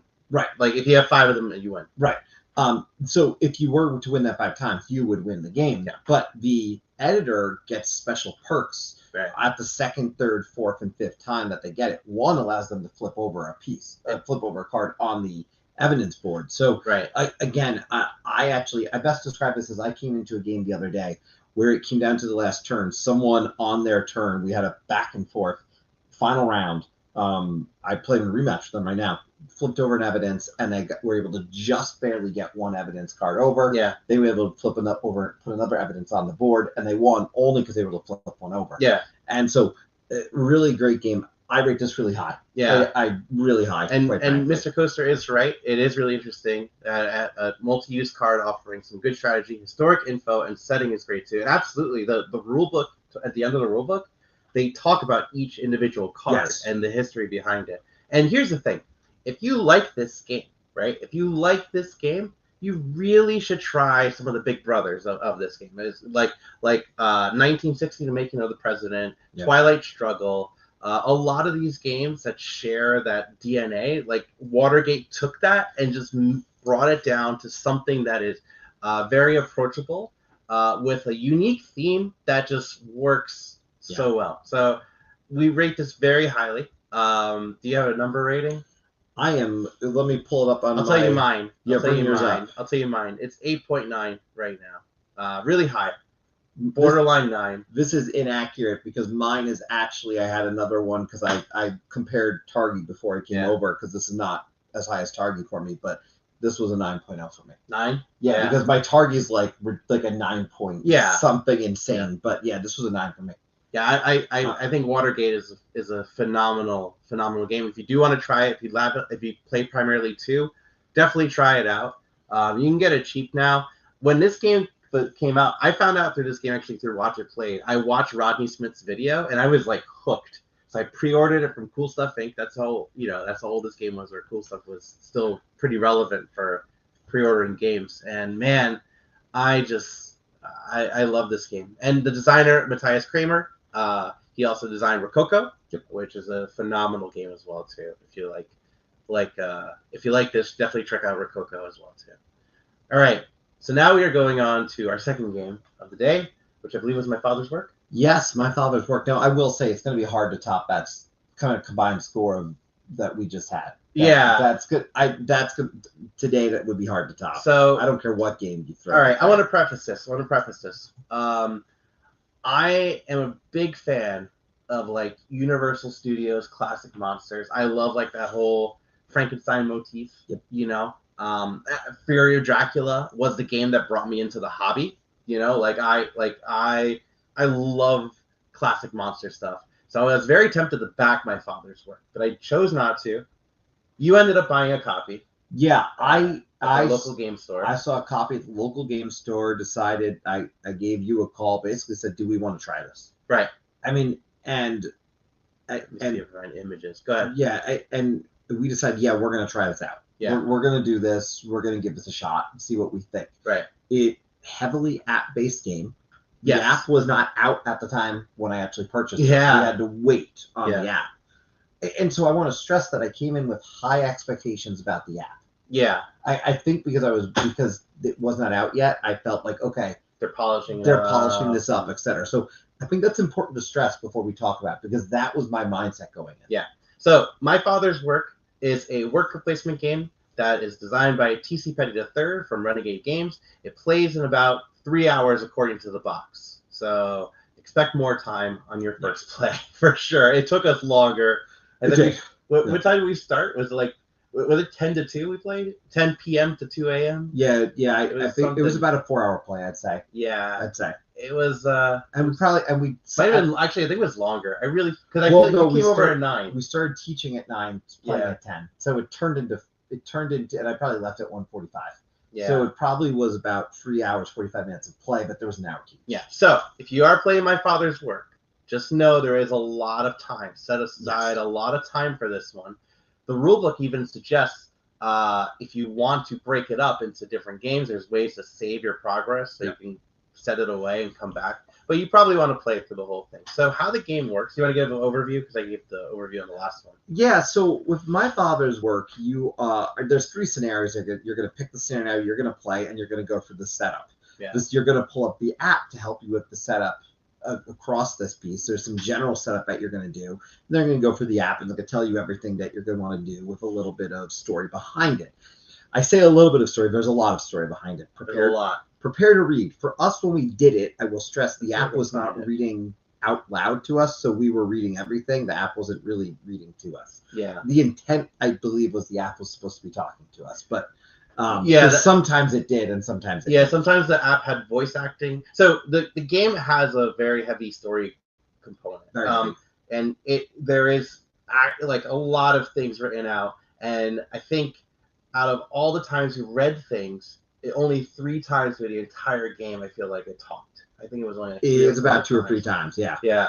But this game has, after you set it up, it's got a map that has pages, and you're flipping it over throughout these generations. Because what's happening is you've got 3 generations and 3 ages. It's 3 ages and essentially in 3 generations. Yeah, three big rounds. Yeah, so 3 big rounds. And as you're going through, major changes are happening at the end of each.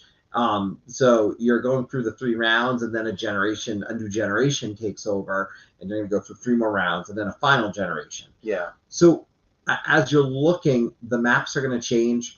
Anything you're even seeing on screen, you may or may not see. They've got some numbers on them on the page that are next to a symbol. I want to stress that they're next to a symbol because just stress that because we're going to reference that. Yeah. There's a symbol. It's not like 1 to 500 or 1 to like 100. It's like symbol 1. It's 1 through 20. It's 1 through 14 across 3 different symbols. Yes. Yeah. So just stress that. Or 1 through 20. You're right. Yeah.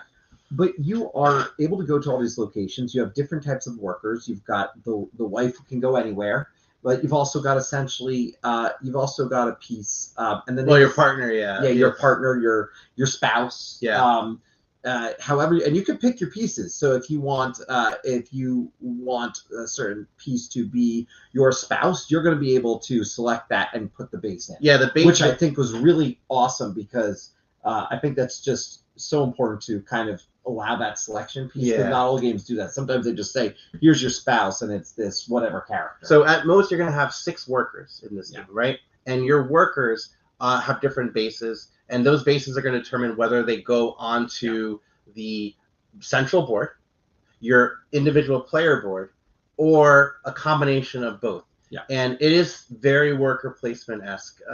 However, when you send your worker out onto the board, if you're putting any more workers out on that place that's occupied, you just have to spend $1.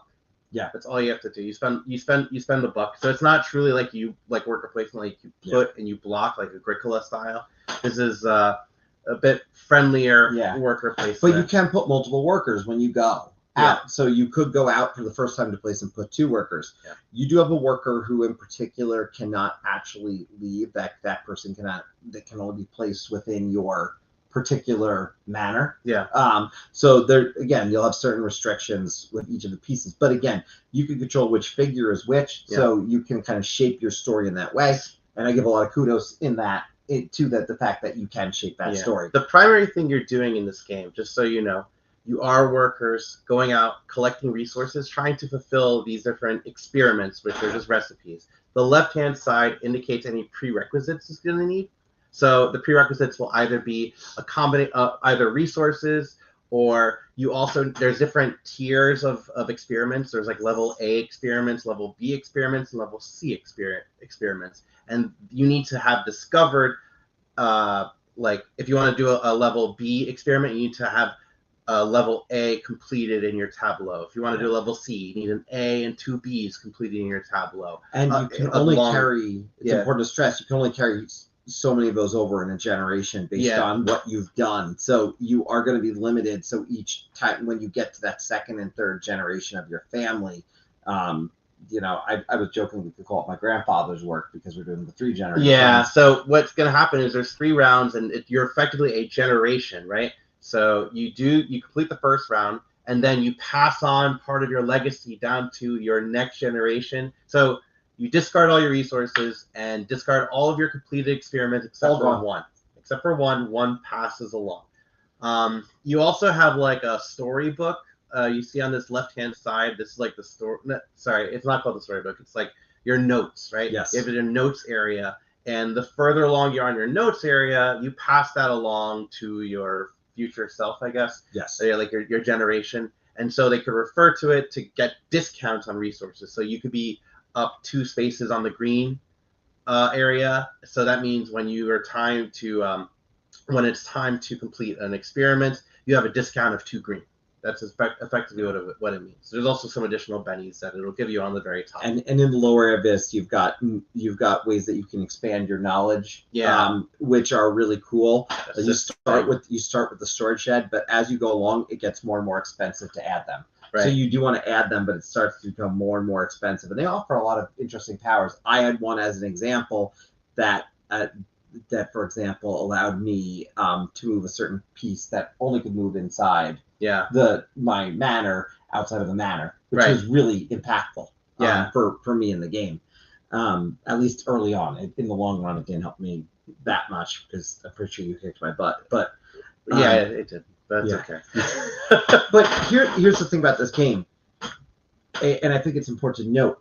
The board is constantly changing. I did like that part. The board is constantly changing.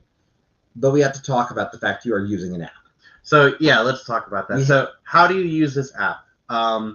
As the game goes on, what's going to happen is the app, you'll either be read to 3 times throughout the entire game, or likely one of us will be reading to the other players what's going on. However, there's times where some of that information is going to be secret to one player, and they got to read it, like pass it along. So you actually type your name. It's like pass it along to Chris, or Chris the second, or Chris the third. Yes. It'll and Chris will take it and he'll read and say, okay, and then pass it along back, and we'll just go on and read and read. Now I'm not stressing. This is a very long game, and majority of the time was in the reading. And I've heard this from many people who both like it and dislike it. Yeah. You're going to be reading, and at some point, you're going to be skipping and skipping and skipping. You will skip. Yeah, you're going to skip. It came to a point where I was craving, and the games don't compare. I let me stress, these 2 games that I'm going to mention don't compare. My father's work and say Betrayal Legacy, where you're going through a book, right? And I've played Betrayal Legacy 4 or 5 rounds in. You're going through a book. You got to find it. It can be confusing in the book, but you can find what you need. It's fairly effective. It's a 1-page, and that's all you're going to be looking at in the game, right? In this particular case, you're reading a lot to the point that, and I believe it.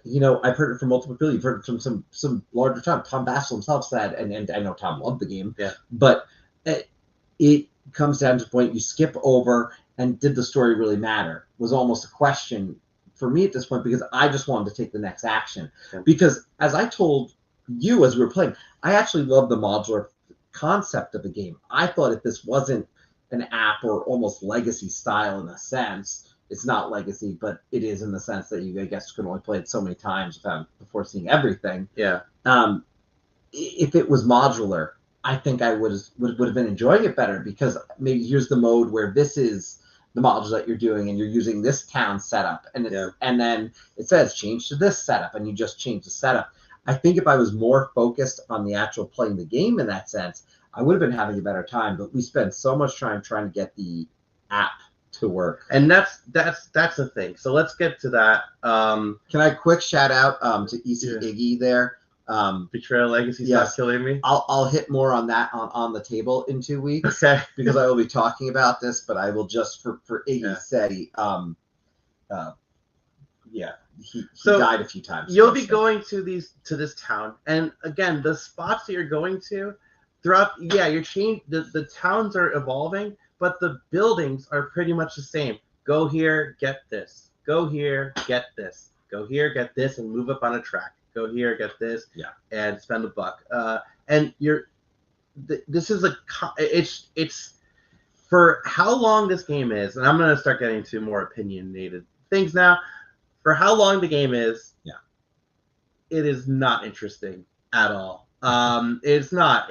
You're getting stuff and you're just completing cards for a very long time with a story that you just want to skip through. Yeah. It is not. It's not exciting at all. I found no interest in the story. It's fine. It's fine, but there's other games that if I'm going to play a story-based game, I want to be fully engrossed into that story. Bring me on into this world.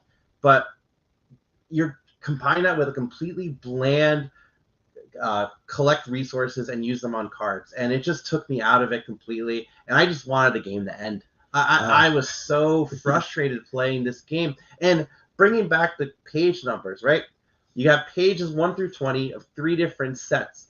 And when the app tells you to go to a specific page, it doesn't really highlight what icon to go to. So we actually ended up going to the completely wrong page in our game of the map because there are 3 pages that are all named number 14, and it was just a nightmare because it messed you up. The symbol was really small. It messed me up because I had a task, go to this place, and it never existed. And my place didn't exist, so I couldn't complete it. And maybe it would have been more obvious. Maybe it's a simple. I think it's a simple change. I think the symbol should have been more clear. But that's why I mentioned it, because that was frustrating. The app thing that I mentioned, and I think this is really important, is because I don't know even how to report it, and I won't give away what exactly happened because, quite frankly, there's people who watch this and are going to enjoy the game. I fully believe that. But when the app had Ryan make a decision, and then him had to make one other decision, and eventually I had to make a decision. I made a decision that was similar to a decision he made earlier, and then it gave him the perk of that decision, even though I also made that call. And I'm baffled because the story is talking about a certain thing, and it's like, oh, I also contradicted my decisions too. You contradicted. You turned on something. I did. It's like, but the frustration. So again, I was really frustrated. I felt the same at the end. I was thinking, I wish this had, and it's not the best comparison, but like of Taverns of Tiefernol, where there was a little bit more uniqueness, a little more modular building up on the town. There could have been something. Or if it's story-based, focus on the story, and honestly, not the game trays. I mean, for real, this game was like blinged out to the max. It looks amazing. It does. It looks great. The pieces are gorgeous. But at the end of the day, it's just not an interesting game. I don't want to spend $100 and something on this game. I do not recommend this game. Sorry, this is right now. It is the worst game I've played all year. It is, and I, that's just my opinion again. It just comes out as a big mess. It's a very ambitious game that I feel like suffered because there wasn't enough in development and focusing on an actual solid game. And I will say, when it comes down to it, my biggest holdup was an app can improve a game, or it can stall a game. In this case, the app stalled the game completely. And like I said, I think in a different way, this game would have been interesting to me. If this wasn't interesting to me, I was tired when I went home, and I wasn't interested in playing it again. And that was the case. I think a lot of people will like this when it comes down to it, but be in for a long ride.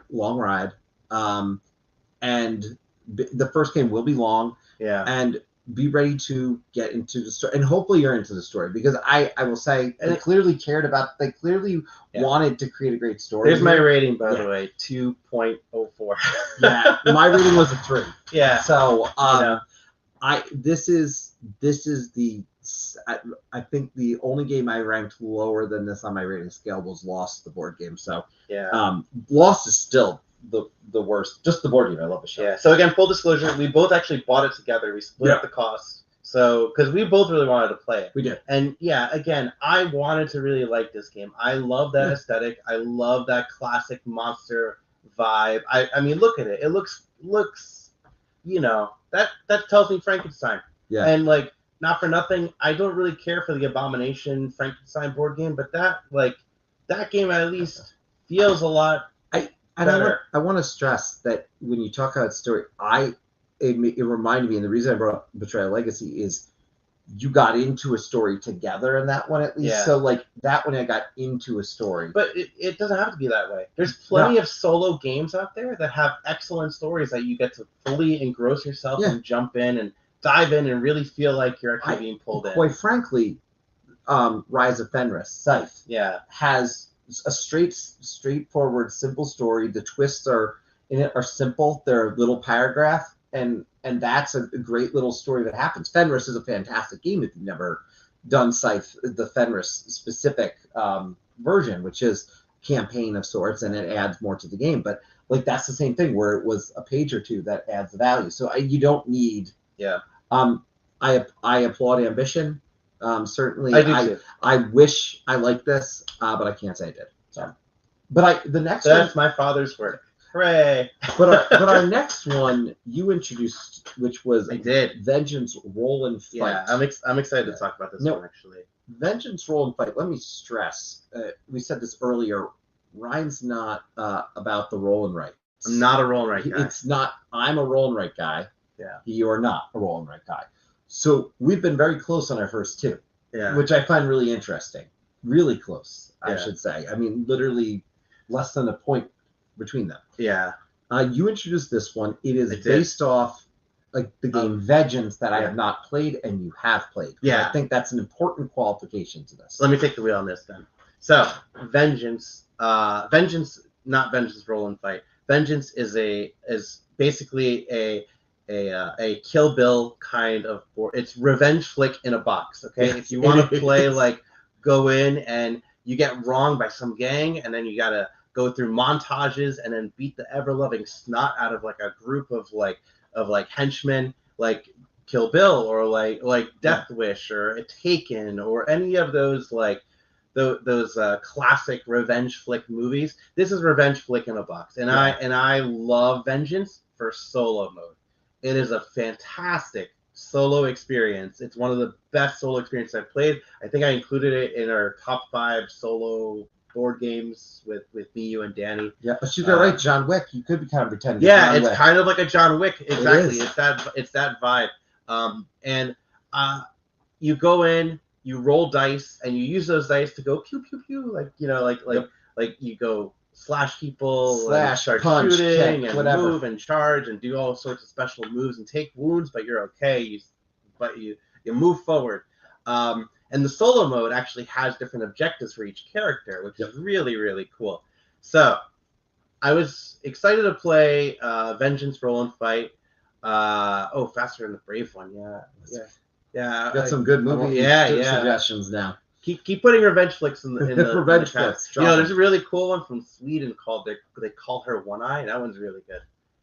Anyways, okay.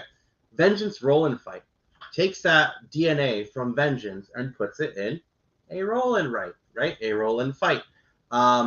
So with Vengeance Roll and Fight, what's going to go on is each player is playing their own revenge flick room, right? So they go in and they get to kind of slash all the bad guys. Let me see if I can find the images of the board so I could show you. Here's the board. So what's going to go on is you're going to go in through this board. The different circles represent different bad guys, and then the big bad, which is this big circle over here, is the boss. And the idea is you want to go in, slash up as many bad guys as you can, and get out with the most points. And how the game is going to go is you're fulfilling recipes, effectively, by getting combination of dice. You'll be getting 4 dice to roll. You get these 4 dice rolls, and you want to fill out different combos to do different moves like punch and kick.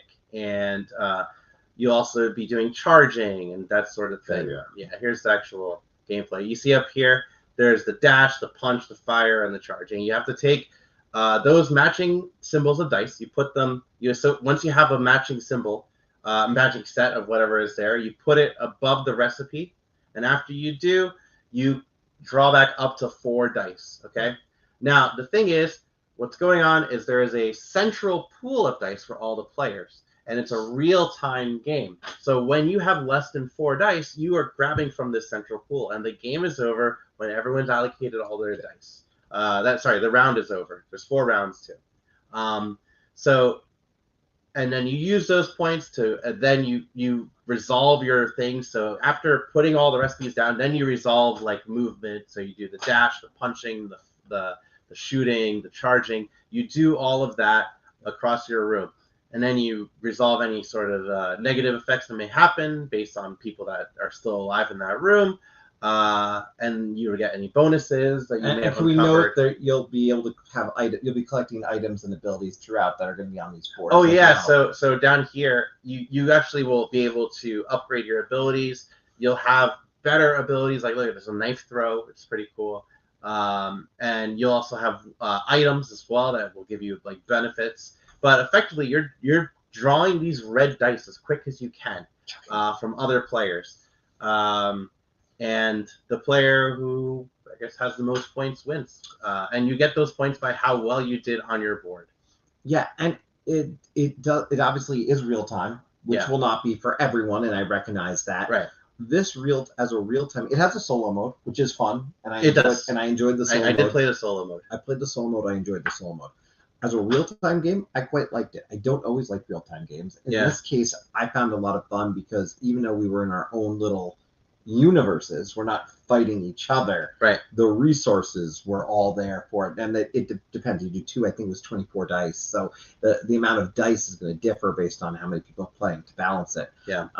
But to get those combos, do I push again? No, I'm going to pull these and put these here. There's a nice pull to it.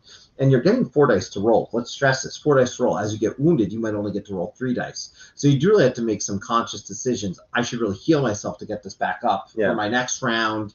I really want to buy this because that's really powerful. How am I going to be able to get to that boss? This was...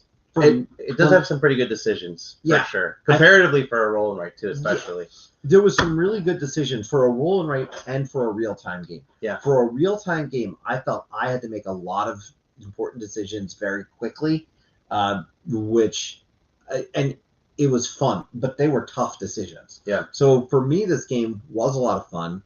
I don't always do real-time games, but I do like my roll and write. So this one clicked for me.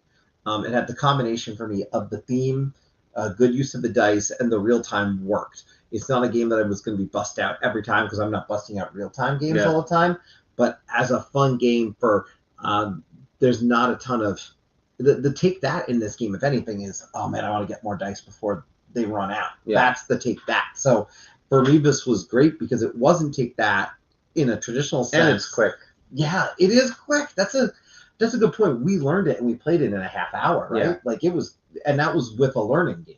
Yeah. And that was a true learning game. Yeah. And it's quicker solo for sure than the actual base Vengeance, because in Vengeance you have tons of miniatures you're putting out, and you just a lot of setup. Whereas this, you just grab a thing, you grab a board, 2 boards, you choose a bad guy, you choose who you want to play as, and then you're up against like a 45-second timer. The 2 things I would point out: your character has some unique things, items or abilities that you're able to buy, so that's cool. They're unique. They're built around the character, which I think is great. The villains in particular, the bad guys, also have some unique pieces. Like I had to fight a guy who was only a health of 5, but you had to take all 5 points off at once. Yeah. Or otherwise it went right back up to 5.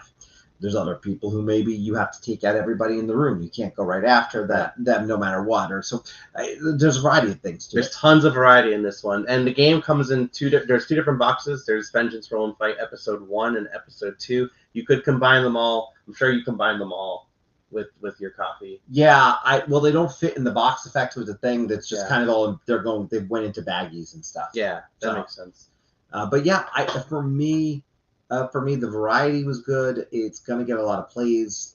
It was definitely a winner in my book. And again, I stress, and that's why we stressed this at the beginning, I have not played Vengeance. So I have no recollection, no concept of Vengeance. For me, this was just a fun, felt like I was in a movie and I was the hero. Going to fight the villain was over in 30 minutes. That's a win in my house. I think you're going to like this better than Vengeance too, by the way. Not saying anything negative about Vengeance. I'm just saying that I feel like this is better suited for you. Yeah. For me, base Vengeance is better suited for me. Right. I don't like the real time as much in this game, and I like some games for real time. I mean, Galaxy Trucker is one of my favorites for sure. But with this one, there was still it came into that problem where I played the base game and I just want to play the base game. Yeah. I don't want to play You're in the Caverna. I'm in the Caverna issue. Yeah. Yeah. Right. I mean, the thing is, these are very different games. Yeah. Though they share the same DNA and the same theme, but they are still very different games. So my rating is lower, but I still think for roll and writes, it's still pretty solid. There is a lot of player interaction, which is not something you see normally in roll and write games. There's usually one of the biggest complaints with roll and writes. You're just doing your own thing. That's why I love the dice in the middle, but how many dice are left? Crap, I can't. I just got to take this action and go for it, and I'll deal with it next round. Right. So I like that. My rating this, quite frankly, was and I like roll and writes, as I stressed. One of my favorite roll and writes, just stress the complication level that I'm into with roll and write, that I can do it. Hadrian's Wall is still my number one. Oh yeah, it's my number one solo game. It's my number one roll and write. But I like a cartographers. I like Welcome to Your Perfect Home. So I do enjoy those games.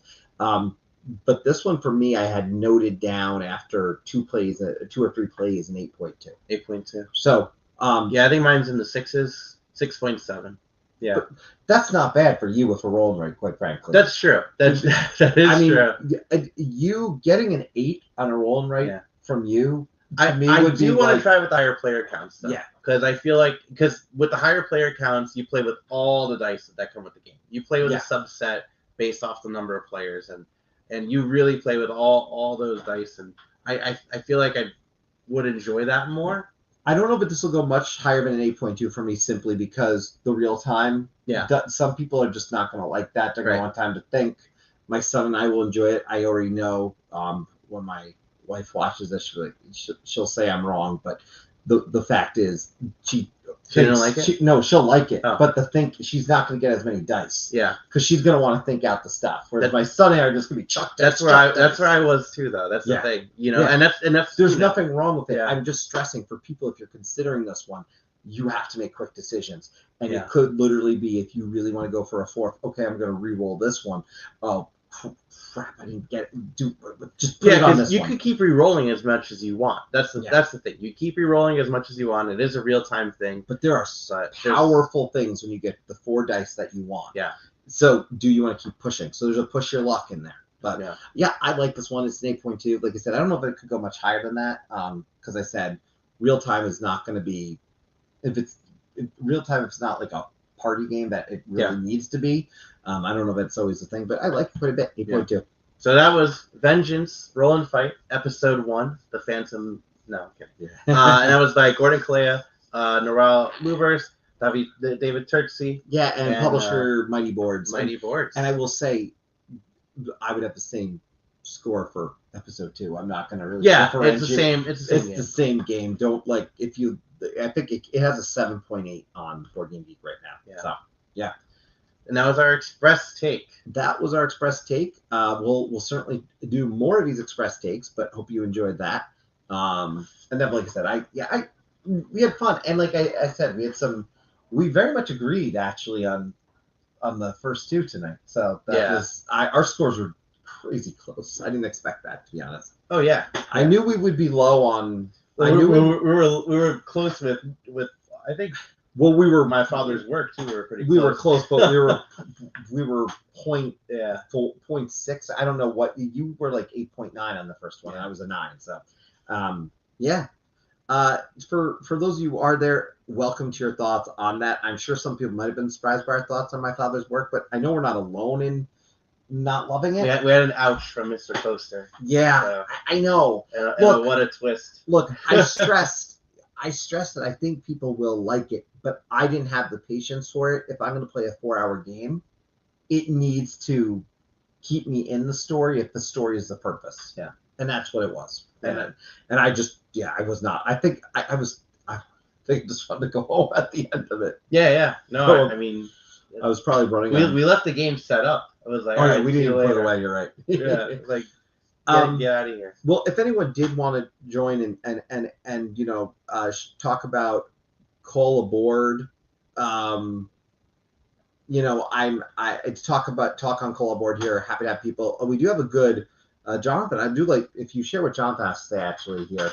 That it had a lot of hype built into it, and it was afraid of it being too long for what it is. Yeah, and I think that's what it is. Yeah, it's too long for what it is. You cut an hour out of that game, I probably feel differently. Probably. I probably again, I feel like there should have been more development in that one. It was very ambitious. It was ambitious, you know. And again, kudos for ambition. I never will. It's just this was my, with all due respect, after Viva La Java, and that I'm just not in a. I'm gonna take. I really want. I always like these little pieces of a lot of the TC Petty games. I really just want to love one. I mean, I want to try the G.I. Joe deck building game. Yes, I heard that was. I would like to try that one. I would like to try that one. I'd like to try them all. Yeah, I'd say try My Father's Work. If you get a chance to anyone, try My Father's Work. See what you think. Yeah. This is just obviously our take from our experience, and again, we very much differ on a lot of different types of games. So, but yeah. This has been fun, though. This has been fun. Can I just note really quick, because we were talking about Gen Con, the one that I did want to bring up. And by the way, cutting you off, Mr. Coaster mentioned that length can really make it tough to get a game to the table unless it really makes it worth it. Arc Nova and Battlestar do that for me. For sure. And I'm going to sound like a pessimist, but that time I could have played My Father's Work, I could have done an 18XX game. You know what I mean? Yeah. I think Battlestar Galactica, you're creating the story. And Battlestar for sure. But you're creating the story of Battlestar Galactica. Yeah. Those are two different story games. Arc Nova, I have not as positive. I didn't like Arc Nova personally, but it was fine. It was fine. I think I don't want to go into mystic. I thought Arc Nova was a bad game. I think Arc Nova was a good game. Yeah. It just had too many cards, as far as I'm concerned. But so is Terraforming Mars, though, as far as I'm concerned. Yeah, sure. So it is what it is. But Battlestar, the story.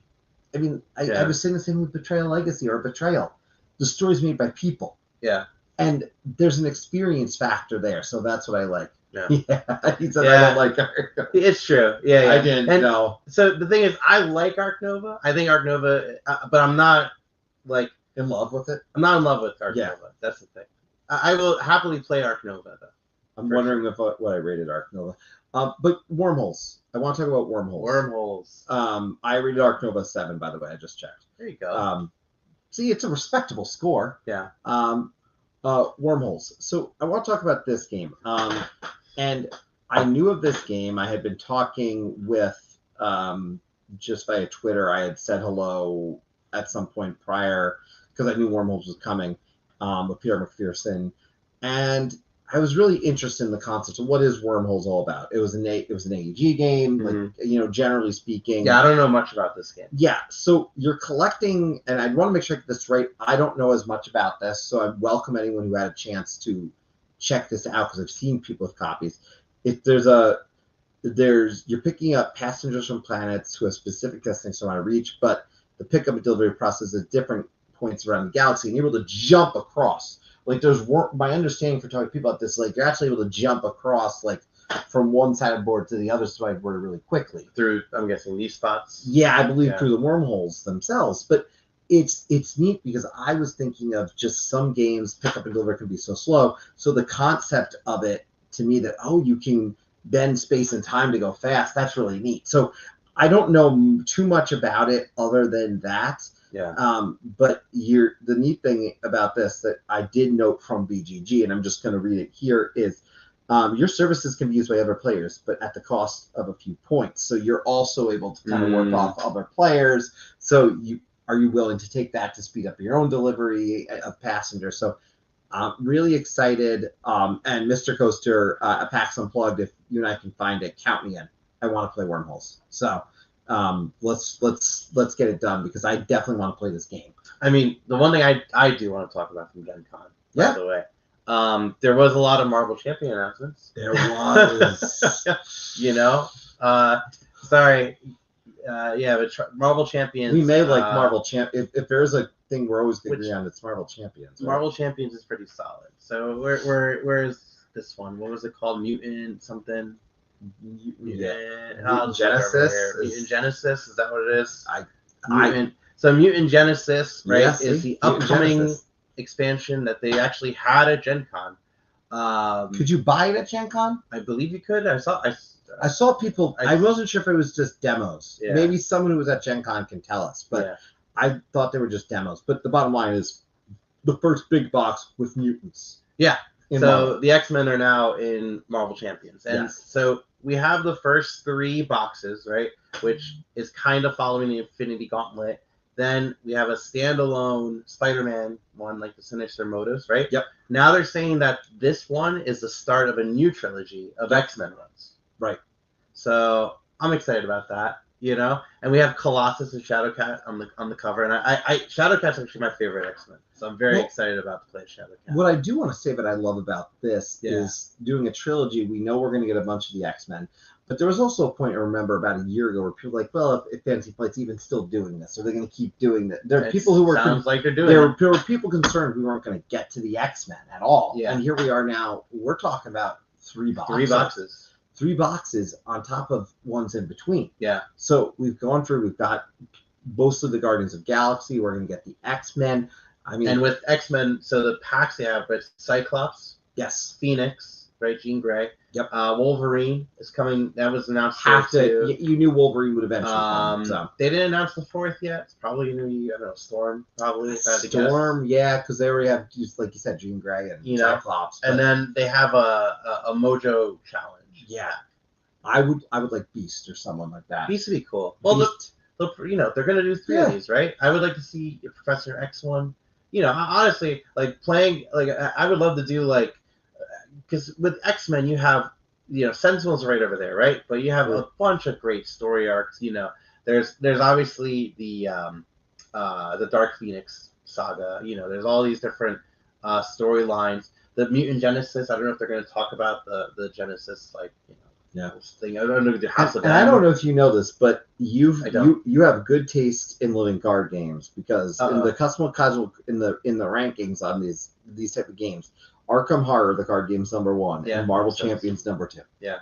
So Android Netrunners. Netrunners holding them 3 down. Yeah. Android Netrunners still pretty solid. So, I always go back with my custom card game to Star Wars, the customizable card game, but which we did. And they announced a Star Wars deck building game. A Star Wars deck building game, but it looked like a 2-player because it had Vader versus Luke. Yeah. Which I was hoping it was more of akin back to the Star Wars customizable card game feeling. It's not this one. This is, I don't know what that is. Star Wars. That's just some random dude. That's some random dude put it on BGG.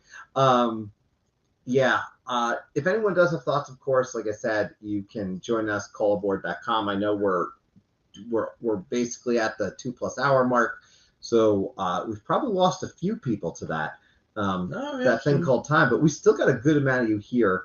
I would put this out. Yeah. If there are any topics you'd like to see for Callaboard in the future. Oh, we need to talk about the big one I mentioned, the GeekMarket. Oh, the Geek. Well, we have to do, but first let me say this. Go ahead. If anyone does want to see a topic for Callaboard, in particular, we see you. Yay. We see you. Let us know. Let us know in the comments. Tweet at us. Like I said, Callaboard is something we want to do as much as we can. We think it's a blast, and quite frankly, it really is it is fun for us to just kind of connect with new people. I like talking board games. We love talking board games, and anyone's welcome. You don't need to have a channel. You could just come on and talk board games. If you got a channel, come on and tell us about your channel a little bit. So, a little bit of promotion is not a bad thing. We can allow a little promotion, but let's focus on the games here, have some fun. Speaking of games, we're about to. We're going to do. So I guess we can close with this. Talk about a little bit the news about GeekMarket. Can you update everybody on exactly what we're going to? So for those of you that don't know, on BoardGameGeek, one of the things you can do is go to the BoardGameGeek GeekMarket. Now, the GeekMarket, I'll pull up the GeekMarket Classic. Let's go to one that actually has stuff. Ark Nova probably has stuff, right? I would so assume. If you want to go to the BoardGameGeek GeekMarket, this is a great place to sell board games, right? People have a bunch of different listings of board games, and you could buy games. I actually bought my copy of like out of print Kickstarters. Like I bought the Hellboy board game through here, and so you go to this, you go here, You reach out to the vendor and you could buy the game. Very straightforward kind of thing.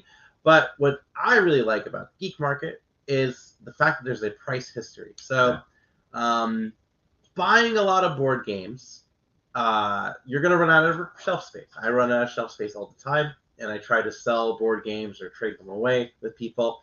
So understanding some sort of value as to what that board game has currently on the market is very important. Some games that are woefully out of print can, you could trade for higher priced games, or if you're looking for a woefully out of print game, you want to see what actually it should be going for. Because if you go to like Amazon, they'll probably sell it to you for like $500, what is normally around like $130, right? The thing is, in order to normally know what that is, this thing is awesome for showing how much it actually sold for on the GeekMarket. You can see different, things that sold at different conditions and everything. And the fact that the GeekMarket is going to be shut down, which BoardGameGeek said that it's just being shut down at the beginning of September, is very detrimental, because once that goes, this data set is gone. And Jonathan is bringing it up here, that the price history is the most useful feature of the BoardGameGeek marketplace, if not only to at least get a starting point for a value of something. So the BoardGameGeek auctions, I don't believe those are going away. It's strictly just a geek marketplace. So you could probably still do the auctions on BoardGameGeek, but normally in those auctions, you go to the geek marketplace, you give BoardGameGeek their percentage, and you sell off the game through there to the thing is, though, now you don't have a way to really gauge what the prices are unless you go to eBay and stuff. And eBay is such a bad comparison. By the way, take a brief moment. I just want to say, since Dr. J Game Fans here, I believe celebrated an anniversary recently. So I'll take happy anniversary. The happy anniversary to you, Dr. J. I was thinking though about this in the sense like finding the right price, finding that you're paying the fair price. That's the thing that concerns me, because how many people are going to overpay now for something because they didn't do the research, or they didn't do the research because they don't have the access.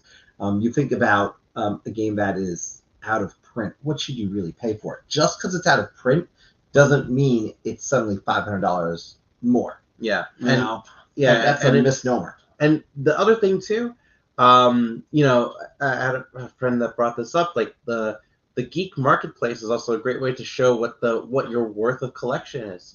Like I'm sure many of you have like renters or homeowner insurance, and these games are not cheap.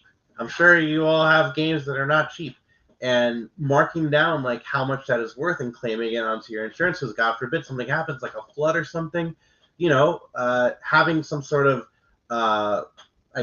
price guide that you could compare what those games were worth.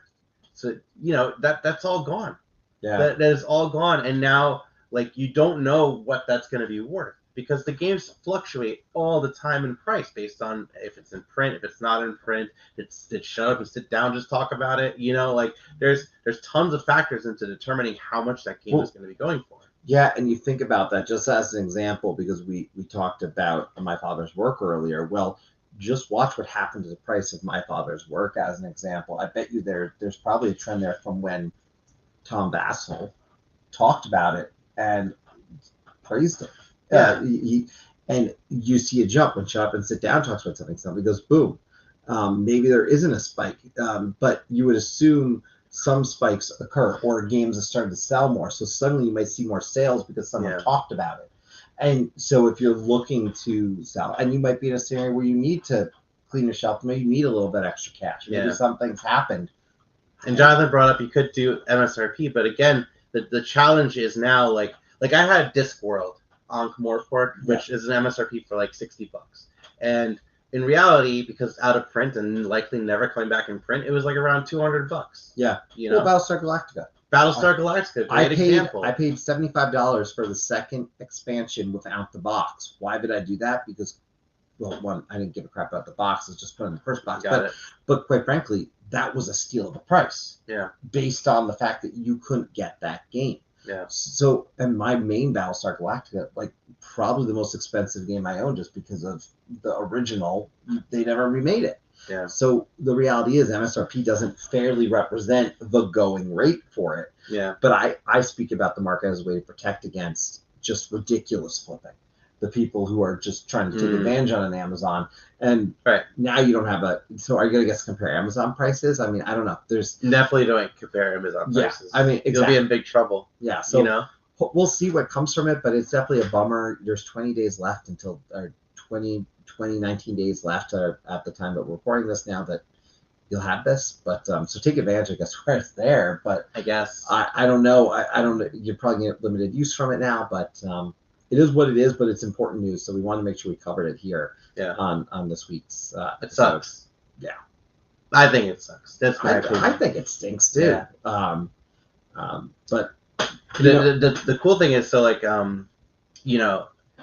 if you want to be opportunistic about this, now there's a void for this sort of thing, right? So maybe there'll be like a push for someone to do like analytics of game prices, and maybe they'll across different selling platforms, because one of the challenges I think is people sell it, and I use it as a crop all over. A lot of people sell on Facebook Marketplace. Facebook Marketplace in particular is very impactful. Facebook groups designed for this. Yeah. Meetup groups, they're all over the place. So you can't track it from every place. Yeah.